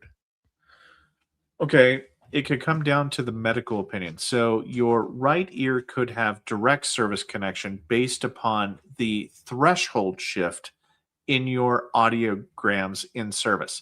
So what that means is your left ear could have normal hearing starting out whenever you started service, and when you exited service, it could have normal hearing at that time. So service didn't cause your left ear hearing loss. The right ear could have it to where you started out with normal hearing, and then your hearing got jacked the hell up at the exit audiogram, in which they can service connect that directly because they could show how your right ear directly was injured in service. But what they're probably doing is showing that you have hearing loss now in your left ear, but we're going to send you for Tera exposure to see if the Tera theory could apply, because the direct theory cannot. That's how that works sometimes. Okay. No, you didn't do nothing wrong. Boom nailed to say one of two. How accurate must we be when talking about dates? I am finishing 22 years and stayed out of medical as much as possible to not be looked at as a scammer out of things. Scamming out of things. Yeah. Well, don't let John Michael hear you say that. I mean, he'll have some testy words. And just understand, John Michael, if you act out over here, I'll ban the shit out of you on my channel. Like, you'll never say another word. I'll ban you so hard you'll cough funny. Okay, so just keep that in mind. If you want to keep saying stuff on my channel, don't start channel. You can say whatever you want on my channel, but do not start shit over here. Okay. My thing is, I don't want to start trouble between you and him. My thing is that I don't know him, so I'm like, people like that confuse me. And I'm like, why would you have? And the second part of your question was 2 of 2. Is it hard to remember exactly when things started, since I have been self-medicating for so long? Aircrew never wanted to go to med down and not deploy it. So go back to the first question, if you could. No problem at all. Dates are helpful. I mean, to be as accurate as you can be. Okay. So just do your best, honestly, like with dates and times of things. If you can have people corroborate it, the more corroborating evidence that you have, the better. Yes. There's no guarantees here. Obviously, if you didn't go to medical, you're kind of working uphill and it's going to be challenging. Yes. So just make sure that you, just do your best and have as much corroborating evidence as humanly possible. you're not scamming anybody out of anything, because a medical doctor will have to determine whether or not your evidence is sufficient to grant. That's the way this And works. That's why this works. And it's not a, you know what? I feel like being 100% today. It's not the way this works. Like, the no, evidence has to be there. And if it's not, it's not, unfortunately. But if it is, it is. So listen to HQ Raider and take no advice from John Michael, please, none. Now here we go. Oh, he say 66 say John mad because the VA won't give him 10% for his paper cut. Wow. no, I think John is legitimately upset about things, though I don't understand the emphasis to which he is upset about things. Like, it would be like me being upset about, some dress color or something like that. I'm like, I don't care. Like, why does he care so much? I don't understand it. Some people get weird and twisted about weird things, so I don't understand. I had to take that off. I wish I'd read Fab, but I hadn't read that. Oh, you wrong for that. Oh, wow. Wow. I'm sorry. Jason, no. Too far. Yeah, wow, I thought he would say Too far. Napkin. That's a bridge too far. Jason, up on a napkin or something. Wow. Please. It's enough Come that on. I'm raking him over the coals. You don't got to go there with it. I mean, Chelsea might be right. We'll talk And about then this later. M Maternity says, appreciate y'all. Popcorn, yellow stripe, smile, person, yellow, podium, blue. I don't know. I don't know what that means. I don't know what that means. It say HQ, let John know you're already spoken for. I am me and the VA. We've spoken for.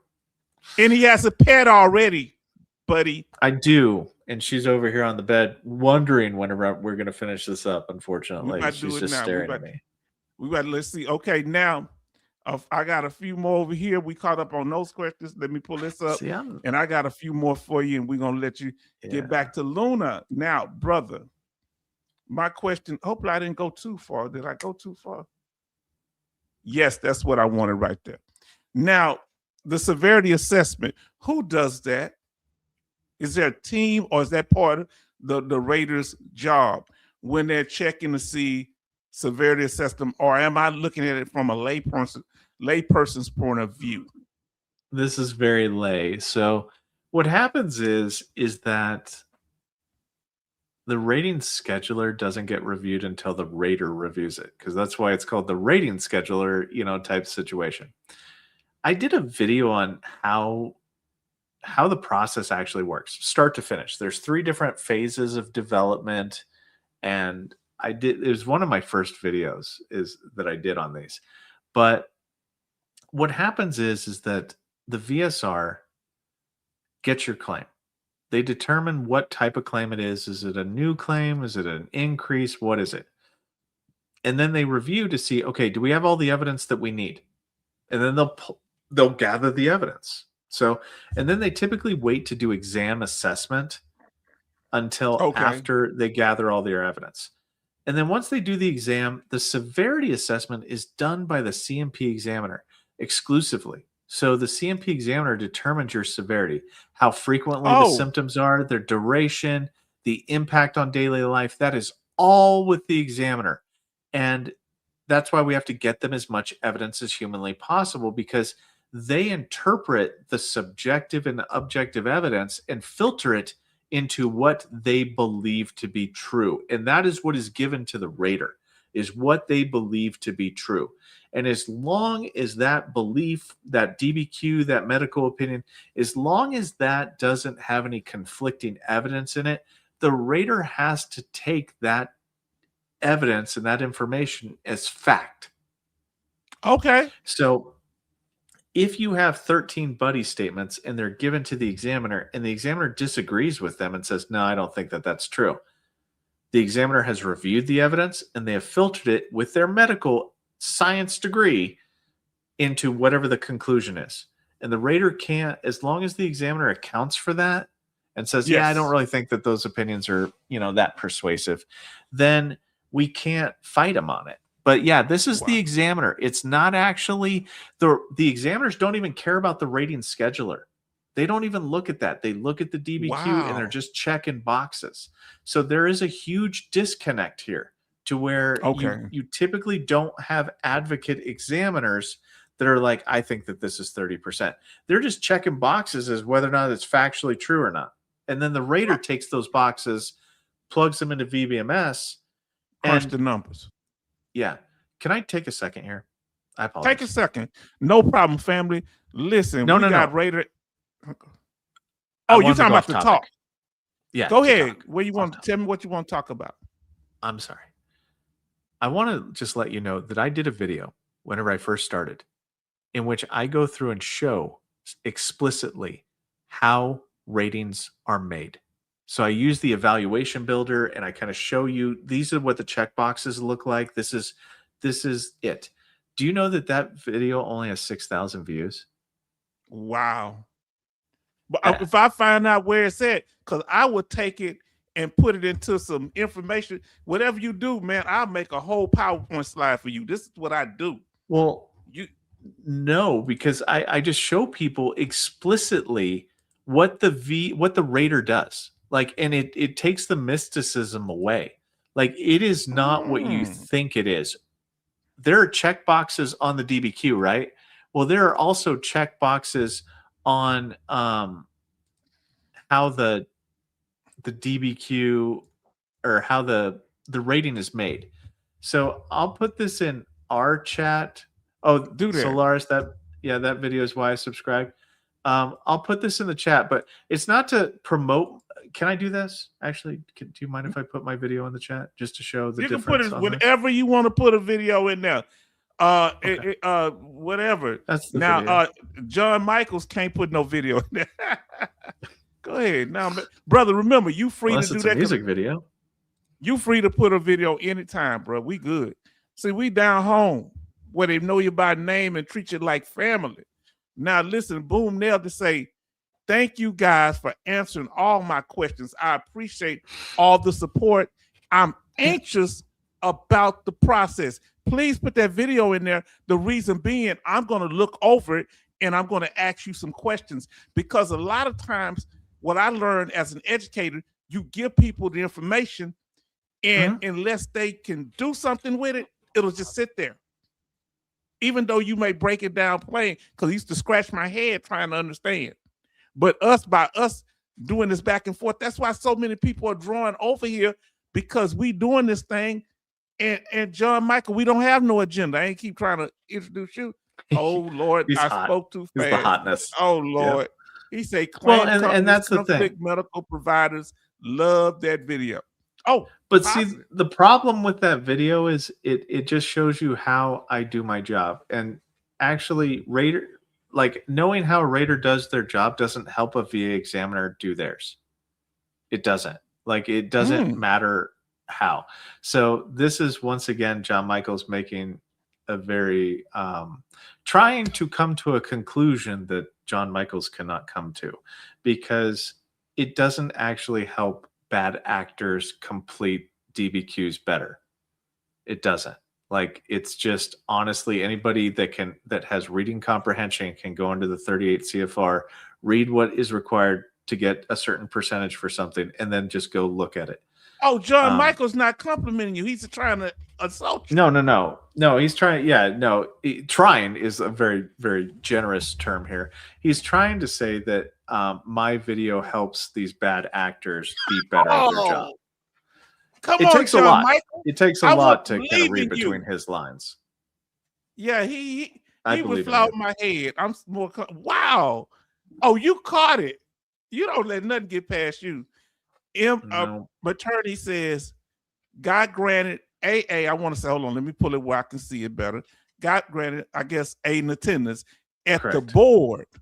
Yes. Is that aid in attendance? Yep. You can go before That's a what board it for is. aid in attendance? Probably got initially denied, and then they went to the Board of Veterans Appeals, and the board gave a favorable outcome. So yeah, that's actually quite common.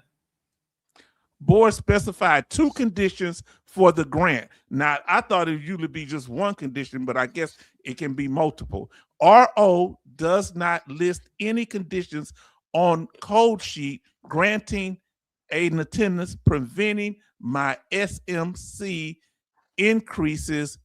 How can I correct? And brother, I'm gonna let you take it on. I'm gonna step away for a second. No worries. So that's going to be challenging. Okay, so I don't know exactly what that would take to correct per se. Like the board, I would check the rating decision to see how that was, because typically whenever you get aid in attendance, they have to say the conditions that were contributed to it. So maybe just double, triple tap on the actual rating decision. The code sheet won't say it normally. Hold on, Luna. We're gonna go up soon. But the code sheet won't normally say it. So how you might want to yeah, no. How you might want to see about going about it. If you're talking about getting those half steps, those are not, like, they are actually technically in, but they're not being done well. So I would give that about 4 months or so potentially to. Oh, that's horrible. That is horrible. So I'd give it about 4 months, but the half steps aren't necessarily, you don't have to be. Now, this is my understanding on this because we haven't had a lot of guidance on this. We have not had a lot of guidance on the half steps. So we don't know if it can be due to the things that were attributed to aid in attendance, or if just in general you've got half step stuff. Because sometimes those half steps, due to having a 50% here or 50% there thing, those and I'm not 100% on this. I don't think that in the future they will have to be related to you having been granted aid in attendance for them. As long as they're service connected, they should be able to count for that half step kick. I don't know, but we it's still uncharted territory. I understand that there is a that there's a court case, that there's case law associated with it, but the implementation of it has been very chaotic. Nobody knows what's going on. You can get wildly different outcomes, hence why you probably had to go to the board to begin with. But I wouldn't even touch those half steps right now at all. And oh my gosh.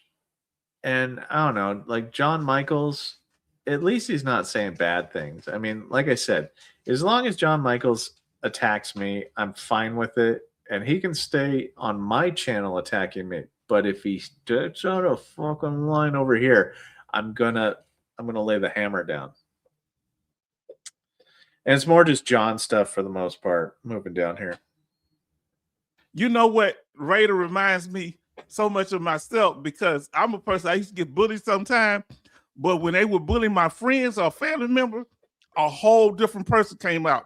I had all the bullies scared because I don't like to see other people. I just didn't know, Yeah. I don't know what I don't know what he all tripped out about, because why he follows you around if he don't like what you're saying? What do you think? Is he go ahead. Well, I honestly don't know.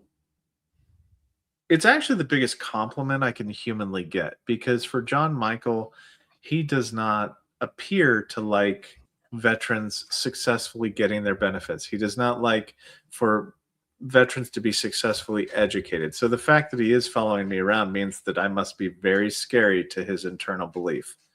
So like I must be doing something right for him to want to follow me around and watch all my videos and stuff, which thank you, John Michael, for watching my videos. I hope you watch them a lot. It helps the channel grow.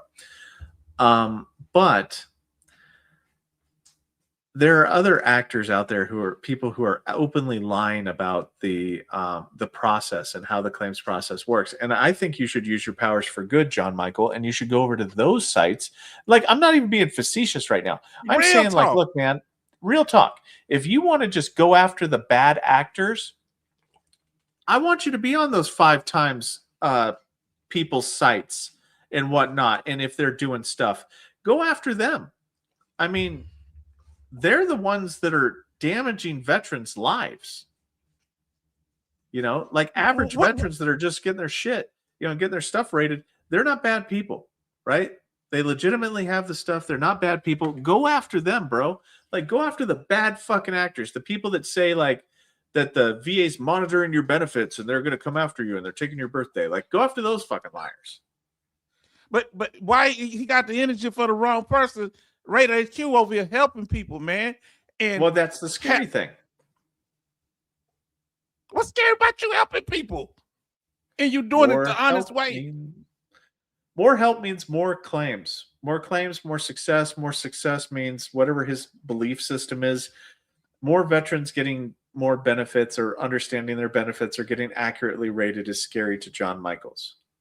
So I don't understand why. Annoying us is not going to change who we are as people. Now I say, is John Michael really, aka HQ Raider, alter ego, alter personality? I don't know, boy. If he's going, go ahead. I mean, he might be actually, because he kind of is the polar opposite to what I do and what I believe in. So he is the counter perspective to what I have. If I'm altruistic, he is envious and spiteful, you know, type thing. So I don't know. Is he your arch nemesis? Because remember in the movie with Bruce Willis and our brother Samuel Jackson, remember he was frail and he was unbreakable. Come on, bruh. And he studied him. He said, I look for you. I had planes crash. And he was telling how he was doing everything to find his nemesis. Is he your Lex Luthor to Superman? No. Is he the Hobgoblin to your Spider-Man? No. He's definitely a background character. But, I mean, I don't... Sideshow Bob.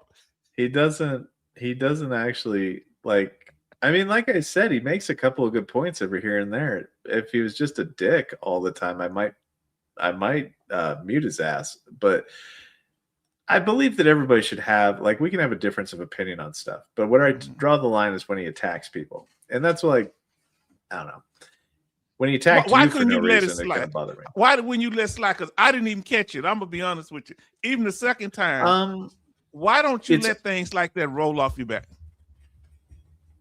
Because he's trying to poison the well. So if the well water is clean and pure and veterans can come and they can come for knowledge and drink that knowledge in, he's trying to poison the well. He's trying to provide illegitimacy to what is said. He's trying to, it has nothing to do with the fact of what you're saying. He tried to make an inference that you are a dishonest person. And I didn't catch it. Yeah, and that's the part where it's like, number one, you've already lost the argument, John Michael, if you have to do that, because you can't come with facts and, you know, you can't come to the debate and have the debate. You've got to attack a person's character. And I am attacking your character because you're not even debating at this point in time. You're just fucking being a dick sometimes. He thought he had a gotcha bee moment. Oh, he got you, bitch. He thinks he's got you, bitch. He's like, did you know that Raider doesn't show his face and people that don't show their face are untrustworthy? Gotcha, bitch. Oh, the salty Marines. He said, I think he's Caleb's secretary. Because I got over about 500-600 views on that one. It took slow. I guess people had to figure out who he was, but once they saw what he said, and I put up there the other things he said.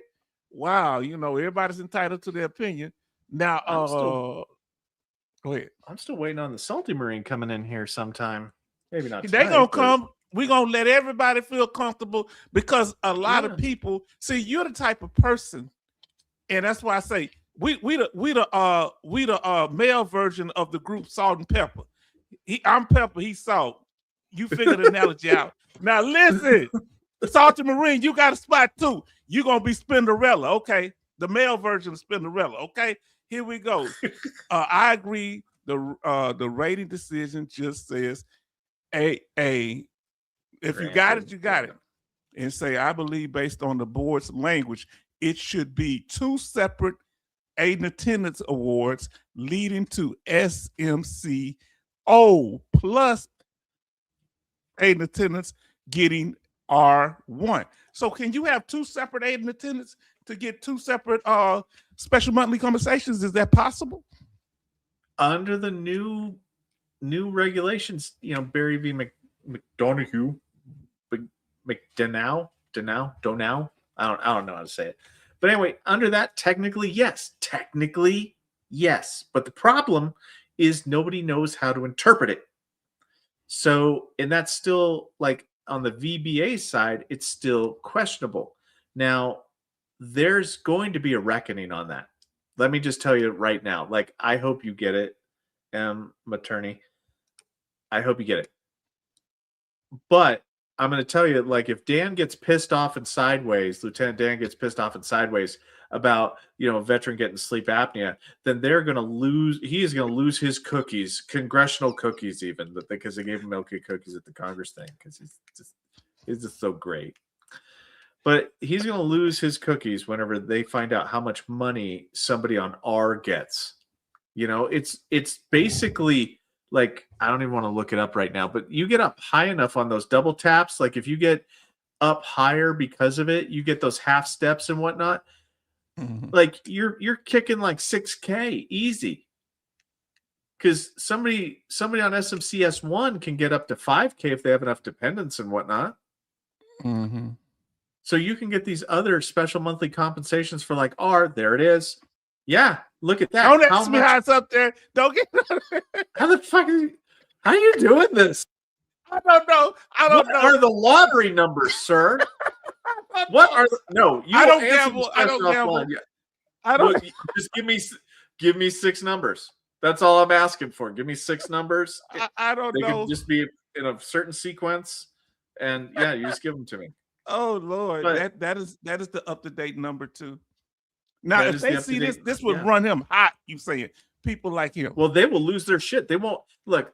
They can't understand how we get normal disability, let alone SMC R1. Like they won't even know what the hell to do with that. They'll just be like, "Are you fucking shitting me?" And somebody will be having a stroke in a congressional room, and then getting it for mental health. They say, "Hold on, that's impossible." But I want to ask you a question. But don't ask me how I had this already. I don't know Your how. Your powers are beyond me, but I respect them. Oh, wow. Not only I have the description of how to get it from mental. Oh, my Lord.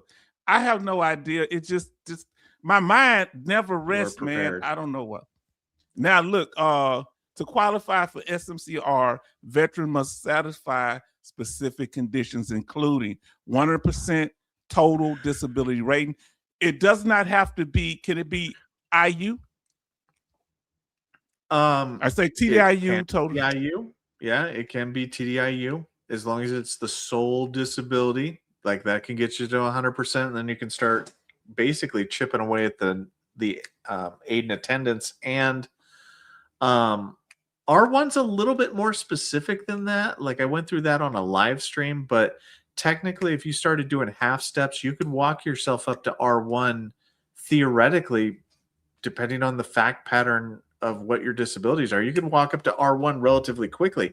And that is nuts right there. $9,559.22. Somebody's going to take issue with this. I mean, we should stop talking about this. Somebody's going to lose their mind. Let me put it out the screen. Yeah. No, I'm being serious. Lieutenant Dan, go ahead. Well, think about that. Think about if you had an IU person, right? This would be his extreme example. The man is about extreme examples. He's going to be like, so there I was, 22-year-old veteran, spent time in service, 13 days in service, 100% for TDIU for mental health, and he's got all these multiple steps. He's now R1, bilking the government for $9,900 and something dollars. Yeah, yes, he wouldn't be able to explain it. But, I mean, they do have a fair point, though. And not even veterans understand how SMC works a lot of the time, right? So if you have Congress and you have the civilian side of the fence try to explain SMC to them, SMCR at the very least, you start talking about half steps and shit, you're going to have people passing out or freaking out, one or the other. Like they're going to be doing one or the other. They're going to be going nuts at $9,000.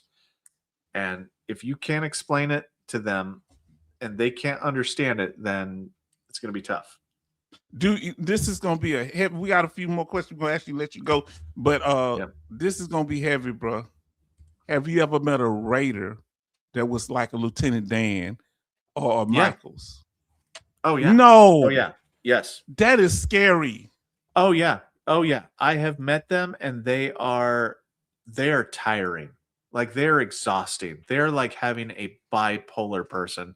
And I'm not saying anything about bipolar itself. Like, if you've ever done therapy for individuals, you'll know that there's certain diagnoses that are just mentally exhausting. Like certain, like borderline or borderline, I don't know which one's worse, but I have like certain, like it was always exhausting with borderline or bipolar disorder, just because of how the traits manifest. Right. And it can be like that, like with like I forgot what I was talking about because I just went off on a tangent there. But I forgot what I was talking about. I'm completely drawing a blank here. You'll have to help me. What was I talking about? Okay, yeah, you was talking about being bipolar and how they can completely go off. I think you said something about going off the rails. Oh man. Yeah, but they're exhausted. I'll just tie it back into like Lieutenant Dan and Mr. Michaels. They're exhausting. Do you see? Or no? Okay, I got it. I'm back on track. So Raiders that behave like John Michaels and Lieutenant Dan are exhausting because they have this: I am going to protect the government. I am going to protect this money. This is my money, and I'm going to protect it from these dirty, rotten veterans. They're like that. There are some Raiders that are like that. They will do anything, and they feel justified, almost righteously. Do they realize justified. they're gonna harm innocent people? They do not see them as innocent. They see them as malingering, manipulative individuals. Why would they want that job if they're going to have that type of disposition? So, have you ever watched Parks and Recreation? I've watched every episode. I haven't watched it much, but every episode is funny. Okay, you know the one guy that talks like this, and he talks the one that's to the kind point. of the boss. Yes.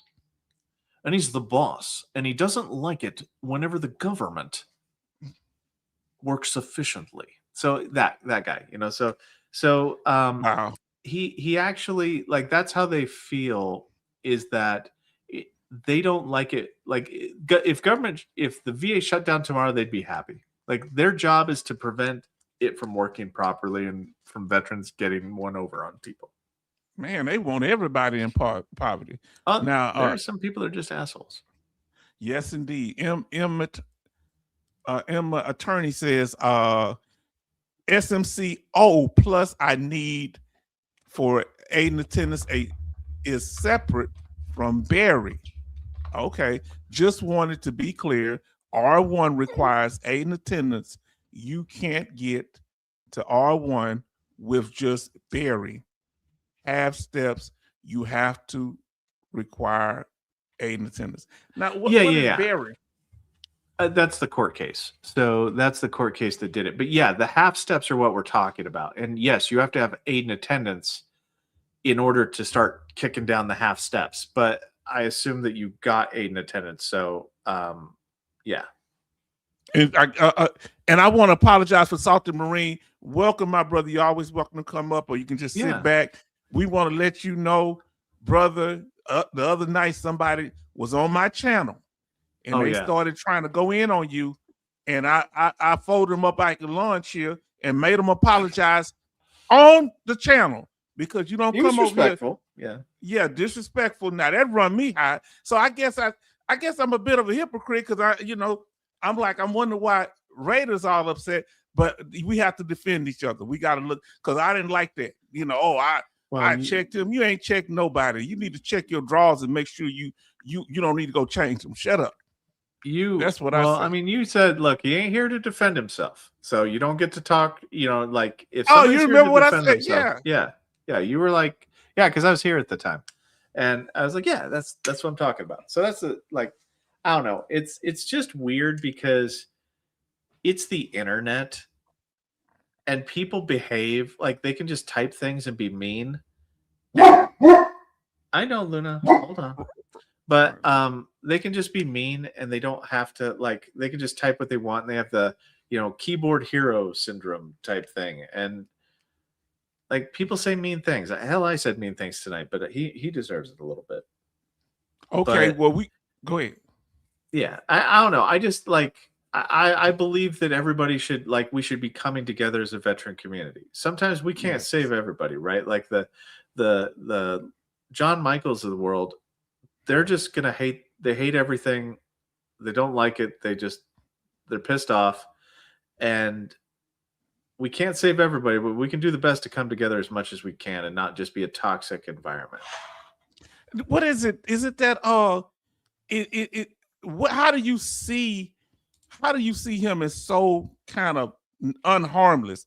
Because he's not openly aggressive, or is he? Or is it the way John he comes Michael? up? Yeah. No, he's not. He doesn't do enough to, like, get banned or anything like that. He just has what I would consider opinions that I don't even think he believes. He's a contrarian. Oh, He's very just for the sake contrarian. of it. Yeah, he appears to be. He appears to be very contrarian. So I don't know why he's like that. I have the degree to figure it out, but I don't know why specifically he is like that. But it's just one of those things where he can be like that. That's fine. He can be like that on my channel, and I won't it doesn't bother me. But it's when people say open lies to try to discredit another person, or to try to, bend the truth. That's whenever I don't like it. Like, look, you can have your opinion about somebody. Somebody can have their opinion about me, and they can disagree with me. And if you disagree with me, that's fine. I'm not going to rip your face off. But if you start, like, attacking people, I will rip your face off. And a lot of my mods have, a lot of my mods are to the point where people can have discourse, but when you make it about person, not process, boot them. And I'm sorry. It sucks, but that's how you do it. Now, brother, you brought up this issue here, and I want to know, why do you have such an issue when it comes to? Is it really hard to rate bipolar disorder? And I got one more question. It doesn't. How do you have that? Huh? Why is that sitting there? I don't know. It's all part of the slideshow. I promise. I didn't just pull this up. It's it's in the slide. It's just all in. This is one slide. You're freaking me out with this, H-Town. You're freaking me out. How do you know? I can show it to you, because I can't just pull this stuff up. This is all on the same slide. You're the shepherd. You just directed me, guiding me towards what you've got on your slideshow. I'm following your lead, brother. You the big homie. I don't know. Okay, so rating-wise, mental health is easy to rate. It doesn't matter what you're diagnosed with. What I was talking about is treating it like in a clinical setting. It's very, it can be challenging. Like, both of those can be a little bit challenging when it comes to, like, doing talk therapy and whatnot. It can be exhausting at times.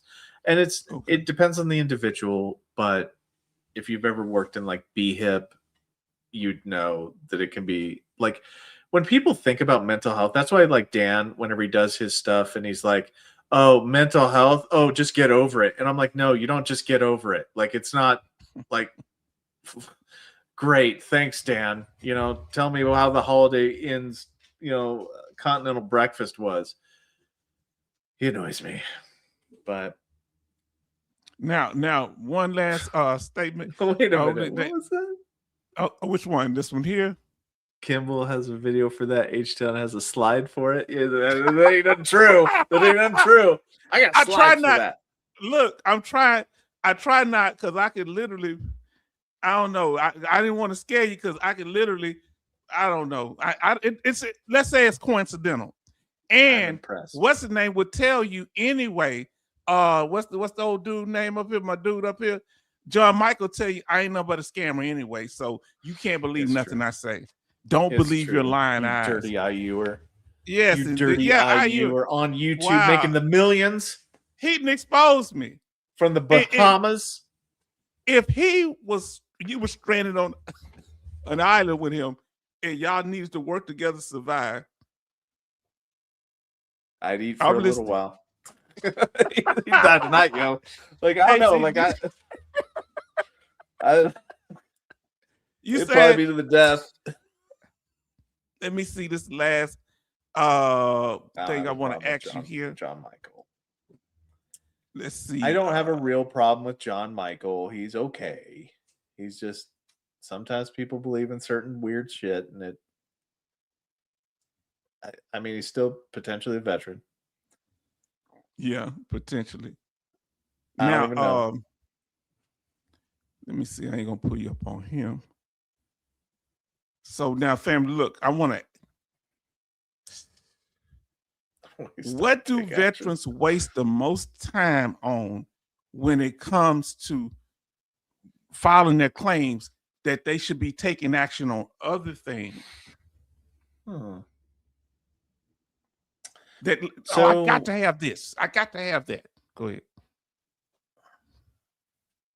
I don't know if I'll answer this right, but like a lot of the time that they waste is like, you know how I told you that there are 3 different elements for service connection? Mm-hmm.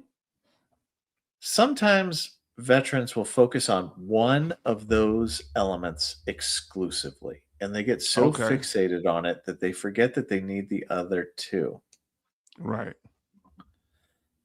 And that's kind of what we're talking about a lot of the times where I feel like people waste their time is because, and this is what prompted me, that's kind of a self-fulfilling prophecy, because somebody will come into it going, look, I had my knee injury in service and 20 years later, I've got a knee injury now. That should be, that should be pretty cut and dry. But the short form narratives don't explain to the veterans why they were denied. So then they get fixated and start going, but I have a current diagnosis of it. Can you request the long form narrative? Can that be requested? It can be, but it doesn't have to be honored. Like it's something that you can request, but that's my biggest thing with Doug Collins. If he was to make one big change that would make everyone's life better. It just would. It would make everyone's life better is to require the long form narrative on every single denial. Fully explaining what evidence was missing, what it would take to grant, why we didn't consider that evidence to be sufficient, like all those things, like the full explanation, not just a medical opinion, but from the legal standpoint. Okay. Now, which one of these do people get, and we can close on this one here, and I'm gonna let you have the last word after this. Which one of these situations that veterans drop the ball on, or they have the hardest time proving their claim, when it comes to the medical diagnosis, getting that service connection evidence together, or when they in the exam, the measure of the severity level, expressing properly to the medical professional what the situation is? So the measuring the severity level is typically not a problem. Okay. It's typically the medical nexus.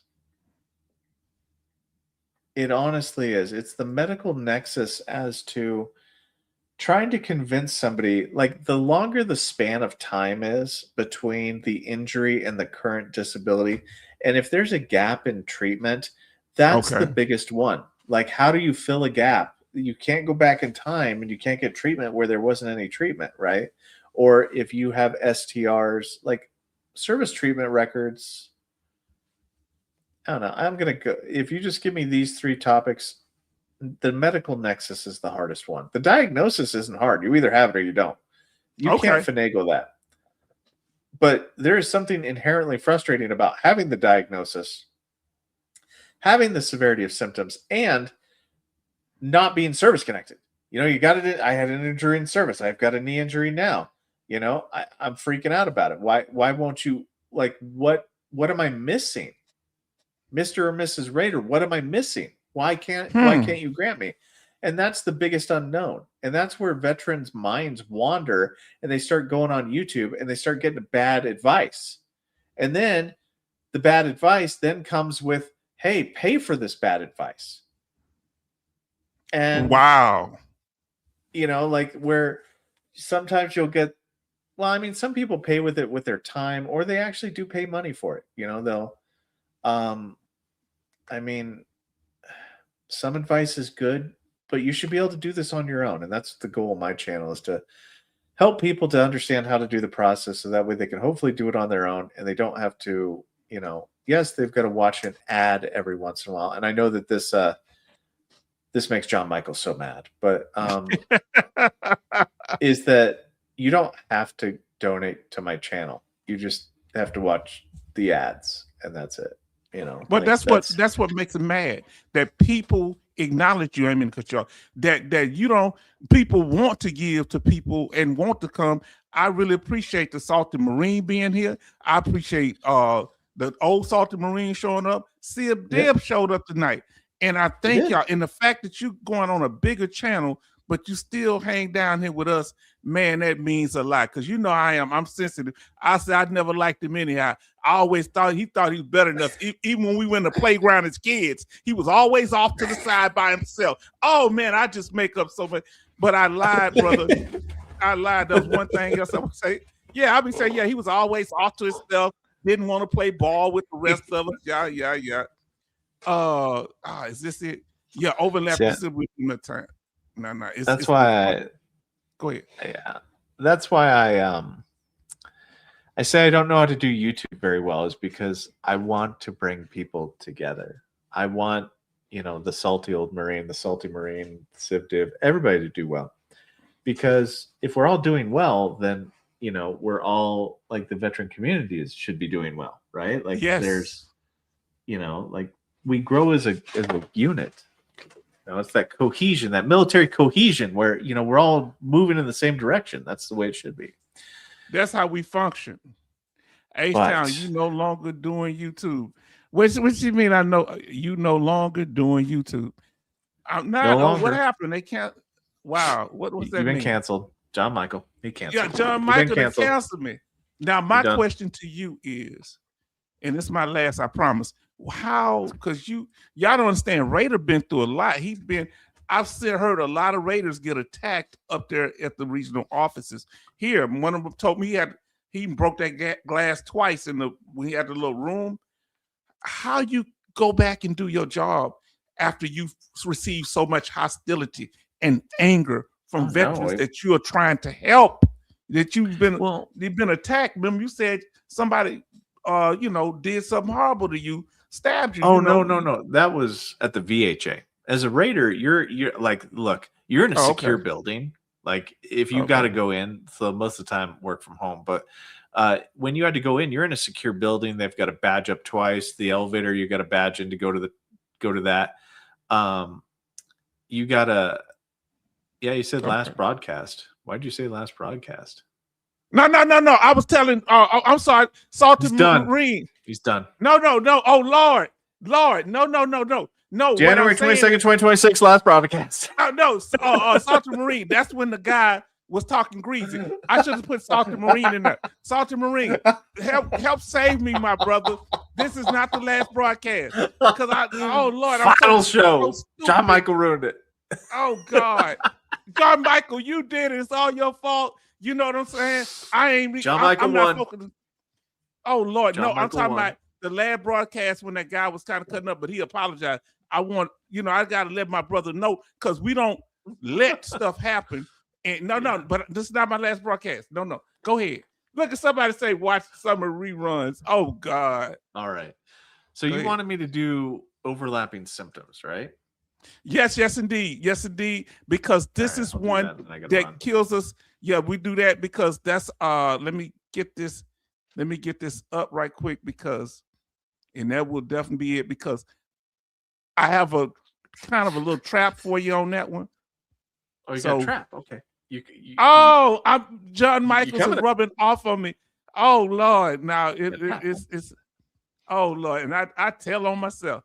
Now, I am very against the overlapping symptoms concept, because I don't think it's fair. But is that the only way it can be done? If you have PTSD, depression, and panic attacks, and they all drain your energy, or they all cause you to be sleepy, You can't separate them out at all. Okay, so if we're just talking about mental health symptoms, everything has to be, subsumed under the diagnosis. So PTSD is a macro diagnosis with a bunch of symptoms under it. Panic attacks are a symptom, but they can also be like a panic disorder diagnosis. Yes. Depression can be a symptom and it can be a diagnosis. So overlapping symptoms. So the way that mental health works is they combine it all together to give you potentially the maximum benefit. Because if they nickeled and dimed it, it's just too hard, because mental health is a very complex overlapping set of conditions, right? Like you can have depression, you have anxiety. PTSD requires both, right? So right, in order to diagnose it. Yeah. So you saying, so we have to look at it whether sometime panic attacks could be a symptom of PTSD, but also a separate diagnosis. Correct. But with the fact that mental health can go up to 100%, the VA has deemed that it's okay to combine them together, because if the symptoms together, collectively combined, equal it, you can get 100% for mental health. They will all be on one DBQ. Correct. Because no pyramiding allowed. Here's my issue, and here's the trick part. Oh, the trap? The trap? Here's the trap right here. The Venus flytrap. Now, is there any times, because PTSD and TBI has symptoms that overlap, right? Yeah. Or well, not PTSD. Mental health. Let's just say mental health. Let's not exclusively use PTSD. So if a person is trying to get a mental health rating and trying to get TBI, can they do that effectively? What would they have to articulate? Okay. So typically what happens with TBI is that the TBI is reviewed first, and the symptoms, there's different categories of symptoms. Like they're scored as a 1, 2, 3, 4 type thing. And what happens is the category like cognitive impairment, there's a lot of different impairments. Whichever one symptoms are needed in order to get the maximum level of TBI, those symptoms are locked within the TBI. And they're not allowed to be overlapped. Okay. Yeah, you can't use them. That's where pyramiding comes into effect, where you can't use the same symptom in two different areas. So like, let's say that migraines, you've got mental health and TBI, and mental health and TBI, when combined, and I don't rate TBI, so there we go. Traumatic brain injury. Let me find the general rating scheduler for that. Is it a mental health condition or not? Is it more of an organic disability, or it have mental health components? So here's the fact. You have to figure out what the most impairing thing is, because it can affect different body systems. Like you said, it can affect mental, neurological, motor functions. TBI can affect a lot of different things, right? Damage to the brain. The brain controls everything. So whatever the highest level of impairment thing is, let's say it's neurological, well, then that gets absorbed by TBI. Everything else technically could be separately granted because it wasn't used in the pursuit of getting the highest TBI level. Oh, okay. So there's no overlapping, no pyramiding. Kind of, yeah. Kind of. See, I'm trying. But if a symptom is used, because they go to 0 to 3, that's what it is. So it goes from 0 is normal, 1 is mild impairment, 2 is moderate impairment, 3 is moderately severely impaired, and then you've got total impairment. But the rating, VBMS calculates this out, kind of thing. But if your mental health was so severe that, like, if you had, like, let's say that your judgment or social interaction was impaired, and it's your social, actually, no, I can't do that. Motor activity. Okay, I've got to keep something completely different. So let's say your motor activity, because you've got TBI, right? TBI. Let's say that it's moderately decreased. You know, you got bradykinesia, you got whatever. If they use that, that's your most severe TBI symptom, then they'll use that and they'll tether the motor skills to granting you TBI at whatever percent they give you. If your mental health is lower, and let's say it's like 30% disabling, but it wasn't used in calculating the TBI, then it can get separately granted. Whatever is the most severe potential symptom of TBI gets absorbed by TBI and used to make the highest rating it can. What do they need to? That makes sense, but like we say, you say solar. What do you call her? Huh? The name right there. Solaris. Solaris say, I might have both. If a person has both and they're trying to get separate ratings, what do they need to be able to articulate when they go into a CMP exam that, you know, divide the, if they bring up the other condition? Yeah. What's the worst thing? Because you have to think about this like TBI is the disease, the disability. Mental health is the symptom. Migraines are a symptom. Tinnitus is the symptom. This is the symptom. Like, that's the way you have to look at this. So it's not that PTSD is a separate disability. No, it's a symptom of PTSD TBI. can be a symptom of TBI? Yeah, it's better to think about it like it's a symptom of. And whatever the highest, the most severely disabling symptom of TBI is, has to be bonded or combined with TBI. So if your mental health is the most severe symptom of TBI, then your TBI will be rated based upon your mental health. So it can't be separately granted. But if your migraines are a symptom of TBI, then, and they weren't used to get to that higher level, they can be separately granted. If your tinnitus currently is a symptom of TBI, well, that's only 10% disabling on its own, so it can be separately granted potentially. Does that make sense? Did I describe that well? No, that made a lot of sense. So, I forgot what I was about to ask you. When it comes to it, you're saying one is got to be dominant over the other in most situations. So once the TBI uses up all the symptoms needed to justify the TBI, whatever's left the most over, you severe might one get is.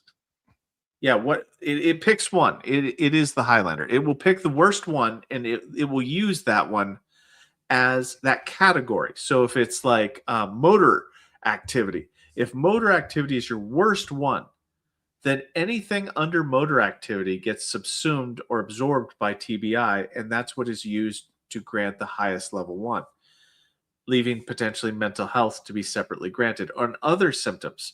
Because you have to understand that there's how many of these? There's 1, 2, 3, 4, 5, 6, 7, 8, 9, 10. There are 10 different categories of symptoms, symptoms of TBI. Wow. Those 10 different categories, some of them overlap with each other. So mental health dips its toe into a lot of categories. So it's dependent on what the most severe symptoms are, and then it just absorbs them. Yeah, it's kind of weird. That's why I haven't done the second video on it. Oh, okay. Well, you taught me a lot, brother. I'm going to let you have the last word. Okay. And that's kind of true, but we don't know what the full final answer is going to be on that, attorney. Because, okay. I didn't see that question. Yeah, we don't know what that's going to be, what the final answer is on that. That's why it's up in the air. We don't know what the interpretation of the VA is going to be officially on that Berry ruling, and that's why people are kind of gun shy about doing it. So will that affect claims that haven't been totally processed yet? It could. I mean, because once the case goes into effect, it goes into effect the day it went into effect.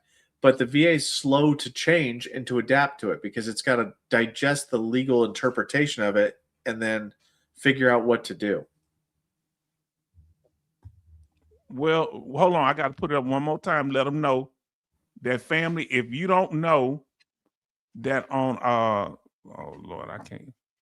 I'm not good. Oh man, that's okay. No, I got to put it up here. No. Let me let you get out of here. Hold on. Let me.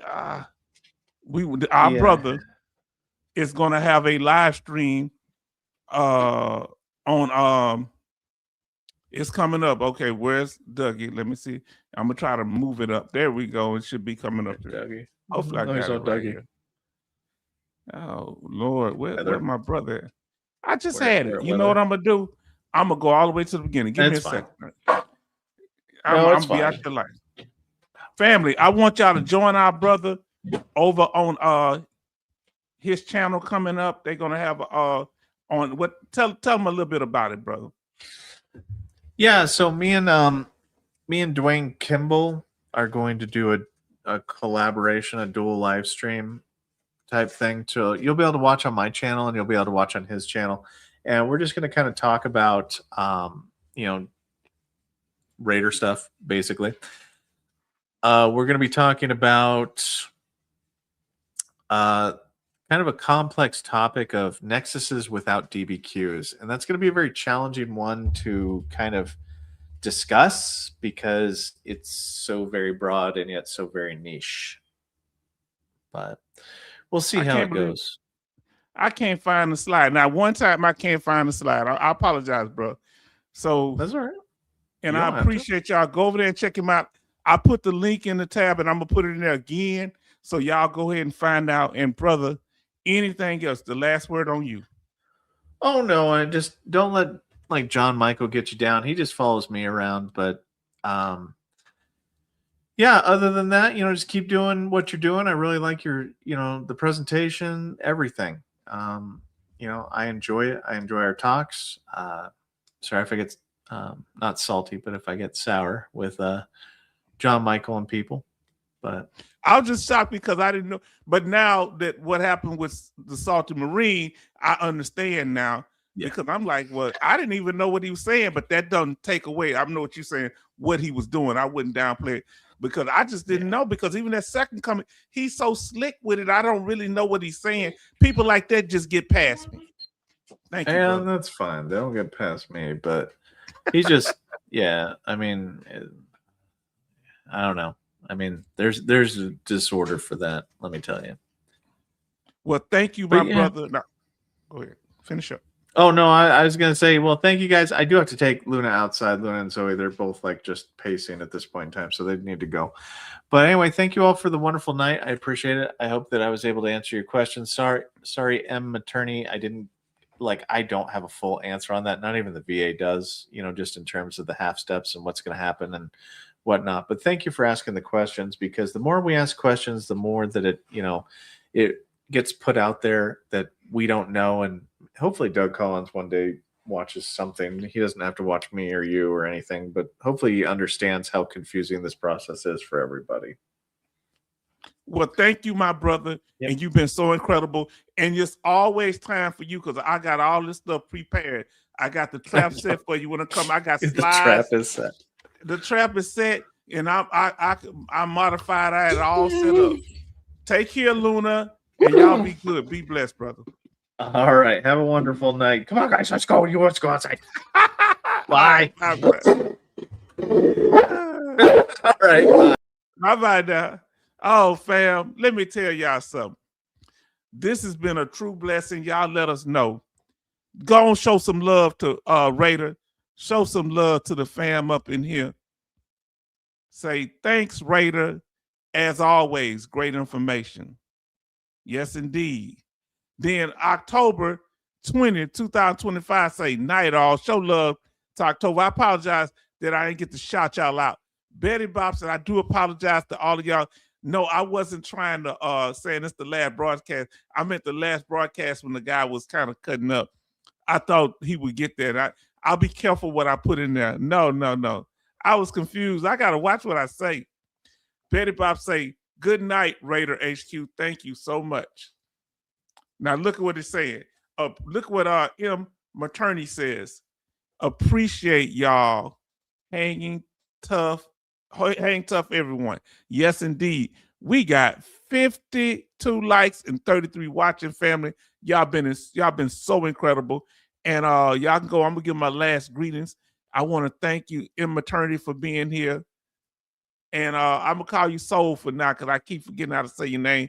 Betty Bobs, thank you. Charleston, thank you. All fam, y'all. Benny, thank you, Benny, for the love. One of my day ones. I want to thank you, Jason M, for being there and hanging in there. I appreciate you so much. Just been such a wonderful thing. And I appreciate what y'all do for me here. Because family, you see, it ain't because of me. Y'all are drawing people because of the way y'all chat, the way y'all get out. When y'all see somebody doing something, y'all put them goats in there. You put them trolls in the chat. So we're able to say, we watching you without calling nobody out personally, because sometimes people may misspeak, but we thank you so much. I'm looking for Jay Oliver. Then we got Strain in here. Post Strain. We got him in here. Thank you so much. Y'all have some good comical stuff. 66, thank you so much. Thank you, thank you, thank you. And we want to, if I miss you, charge it to my head. Boom, nailed it. Thank you so much for being here. We appreciate you. We value you for who you are.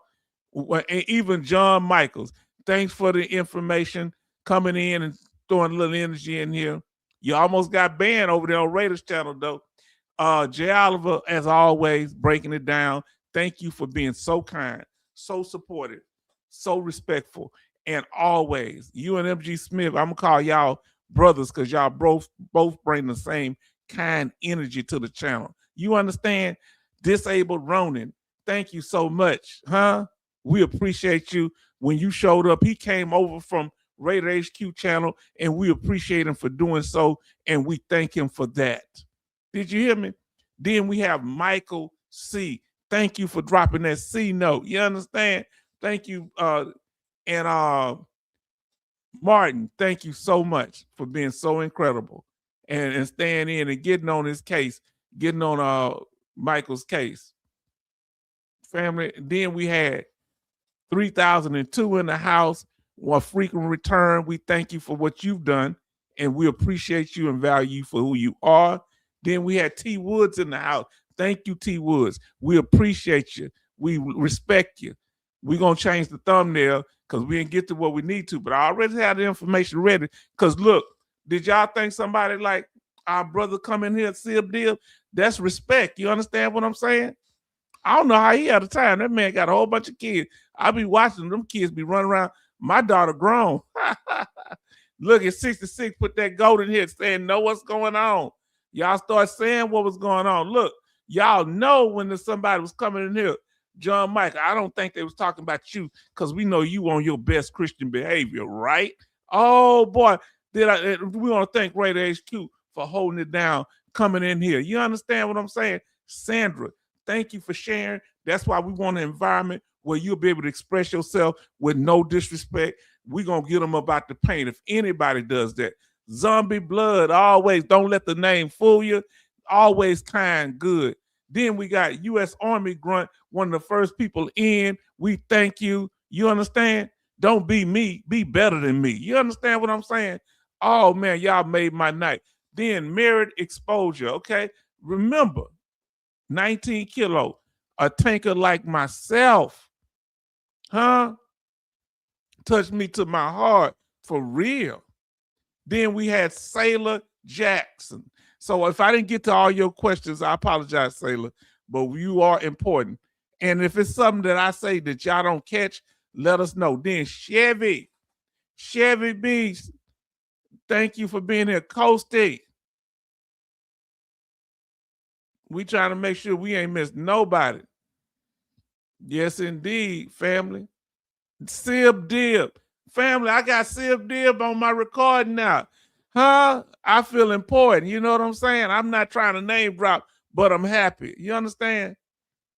Man, because I want to connect with the youngins too. The younger YouTubers and different people. I respect, but I always give them the opportunity if they want to come up. RTC family, this channel is growing. It's because of y'all. I can't believe y'all still in here, and all I'm doing is running my mouth.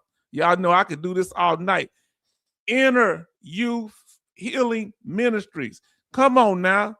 Let me say that again so I get it right. Inner Youth Healing Ministries. Yes, heal from the inside. You know how it works. Come on now. Yes, indeed. Look, let's say salt for the Salty Marine and showing love. Because the Salty Marine, you always welcome here, my brother. I've been watching your videos and I've started watching the old Salty Marine too, because we got to support each other. Then, Christopher, I miss you. I'm so apologize. I miss you. Thank you. I think I said Chris. But nothing meant personal. We all handling business. We always want to be out on the bricks. Make sure I ain't miss nobody. Yes, indeed. Family, we did that thing. I'm going to have to edit the first part because all them technical difficulties. Then we had Nacho Man Salad. Ooh, forgot I didn't acknowledge you, so please forgive me. Trucking Crockett is in here. It was in the house. Thank you so much. We appreciate you. Farm Girl Rebel, our regular, our sister, our rider. We thank you, my sister. All day, every day. You understand? I almost thank myself H-Town. You know that's getting kind of crazy. Let me make sure I ain't missed nobody. CB, sorry if I missed you, CB. Then we had Mike was in here. Mike and Smooth was in the house. So, we had a lot going on, so I do apologize. That usually don't happen. That's the first time I had it that bad. The technology is a beast. Huh? Now, I'm at the top. The first person in was Betty Bops.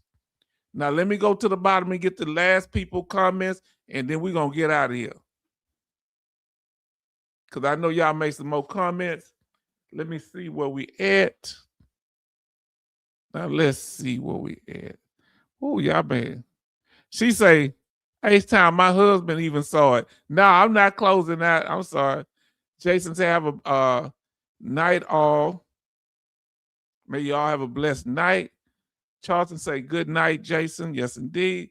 Then say, Betty say, Charlton, Z, oh Lord, we have to get H-Town a collection plate. Oh, that's from earlier. Oh, y'all have missed. And he said, yeah, revival, tent meeting, good old tent revival meeting, faith healing, all that. Let me see if I get down to the greetings. Okay. Betty say, good night, 8 HQ. Okay, I got that. I think I got y'all. M. Maternity say, appreciate y'all. Hang. I read a lot of that. Good night, everyone, from Benny. Then Betty Bob says, H-Town, I clutched up on my aunt's B pearls. You cutting up. I'll be careful what I say next time, okay? Betty Bob say 53 likes and 28 watching. Then J. Oliver say, good night, family. Good night, J. Oliver. 66 say, no, thank you, H-Town, for having a great channel, bro. Yeah, indeed. Yeah, indeed. Much love. J. Oliver said, let me tell you something. If you want to be seen, go somewhere and hide. Huh? People like authenticity. Yeah, I'm a Southern man. I'm down home. This is the way I am. I can articulate the language when necessary, but I'm back home right now. It's just who I am, man. I'm back where I'm back where all my people buried over there off Hearst Road. You hear what I'm saying? From the mid 1800s to now, coming all the way from Georgia, Jackson, Georgia, and Florida, from the late 1700s, late 1800s. Did you hear what I said? So how you know that? Because these people lived. They lived long lives. My great great granddaddy, oh Lord, he didn't die until he was 110 almost. He was chopping wood to almost the day he passed away. He was 108, I think. Now, he died about 9 years before I was born. Rest well, family. Yes, indeed. Then Betty Bob says, H-Town, you have a beautiful weekend. Go out with your young ladies and have a good time. We're gonna go to the movies. Then y'all gonna see me on Sunday. Betty Bob says, good night, Charleston and shipmates and family. And then Charleston say, good night, H-Town and the family and Betty Bob's shipmates. And I want to say this in closing. Y'all made this possible. So y'all don't understand. Y'all the ones bring these type of people around here. You understand? Y'all, because we have a thing, because people would think I'm faking. So that's why people, when they see how we interact and the way y'all support me, that's why I want to clean up a lot of stuff. And I'm sorry, and I apologize if it seemed like it came across like but I want to make an environment where y'all feel safe and everybody feels safe, to the best of our abilities. Because that Michael guy, I still don't know what he was, what's his Instagram, man. But it's all good. Whatever it was, he better watch it. Because our brother talking about I'll block you. Y'all be good, family. Thank y'all. And we're going to see y'all on the next one, family. Be blessed and good night.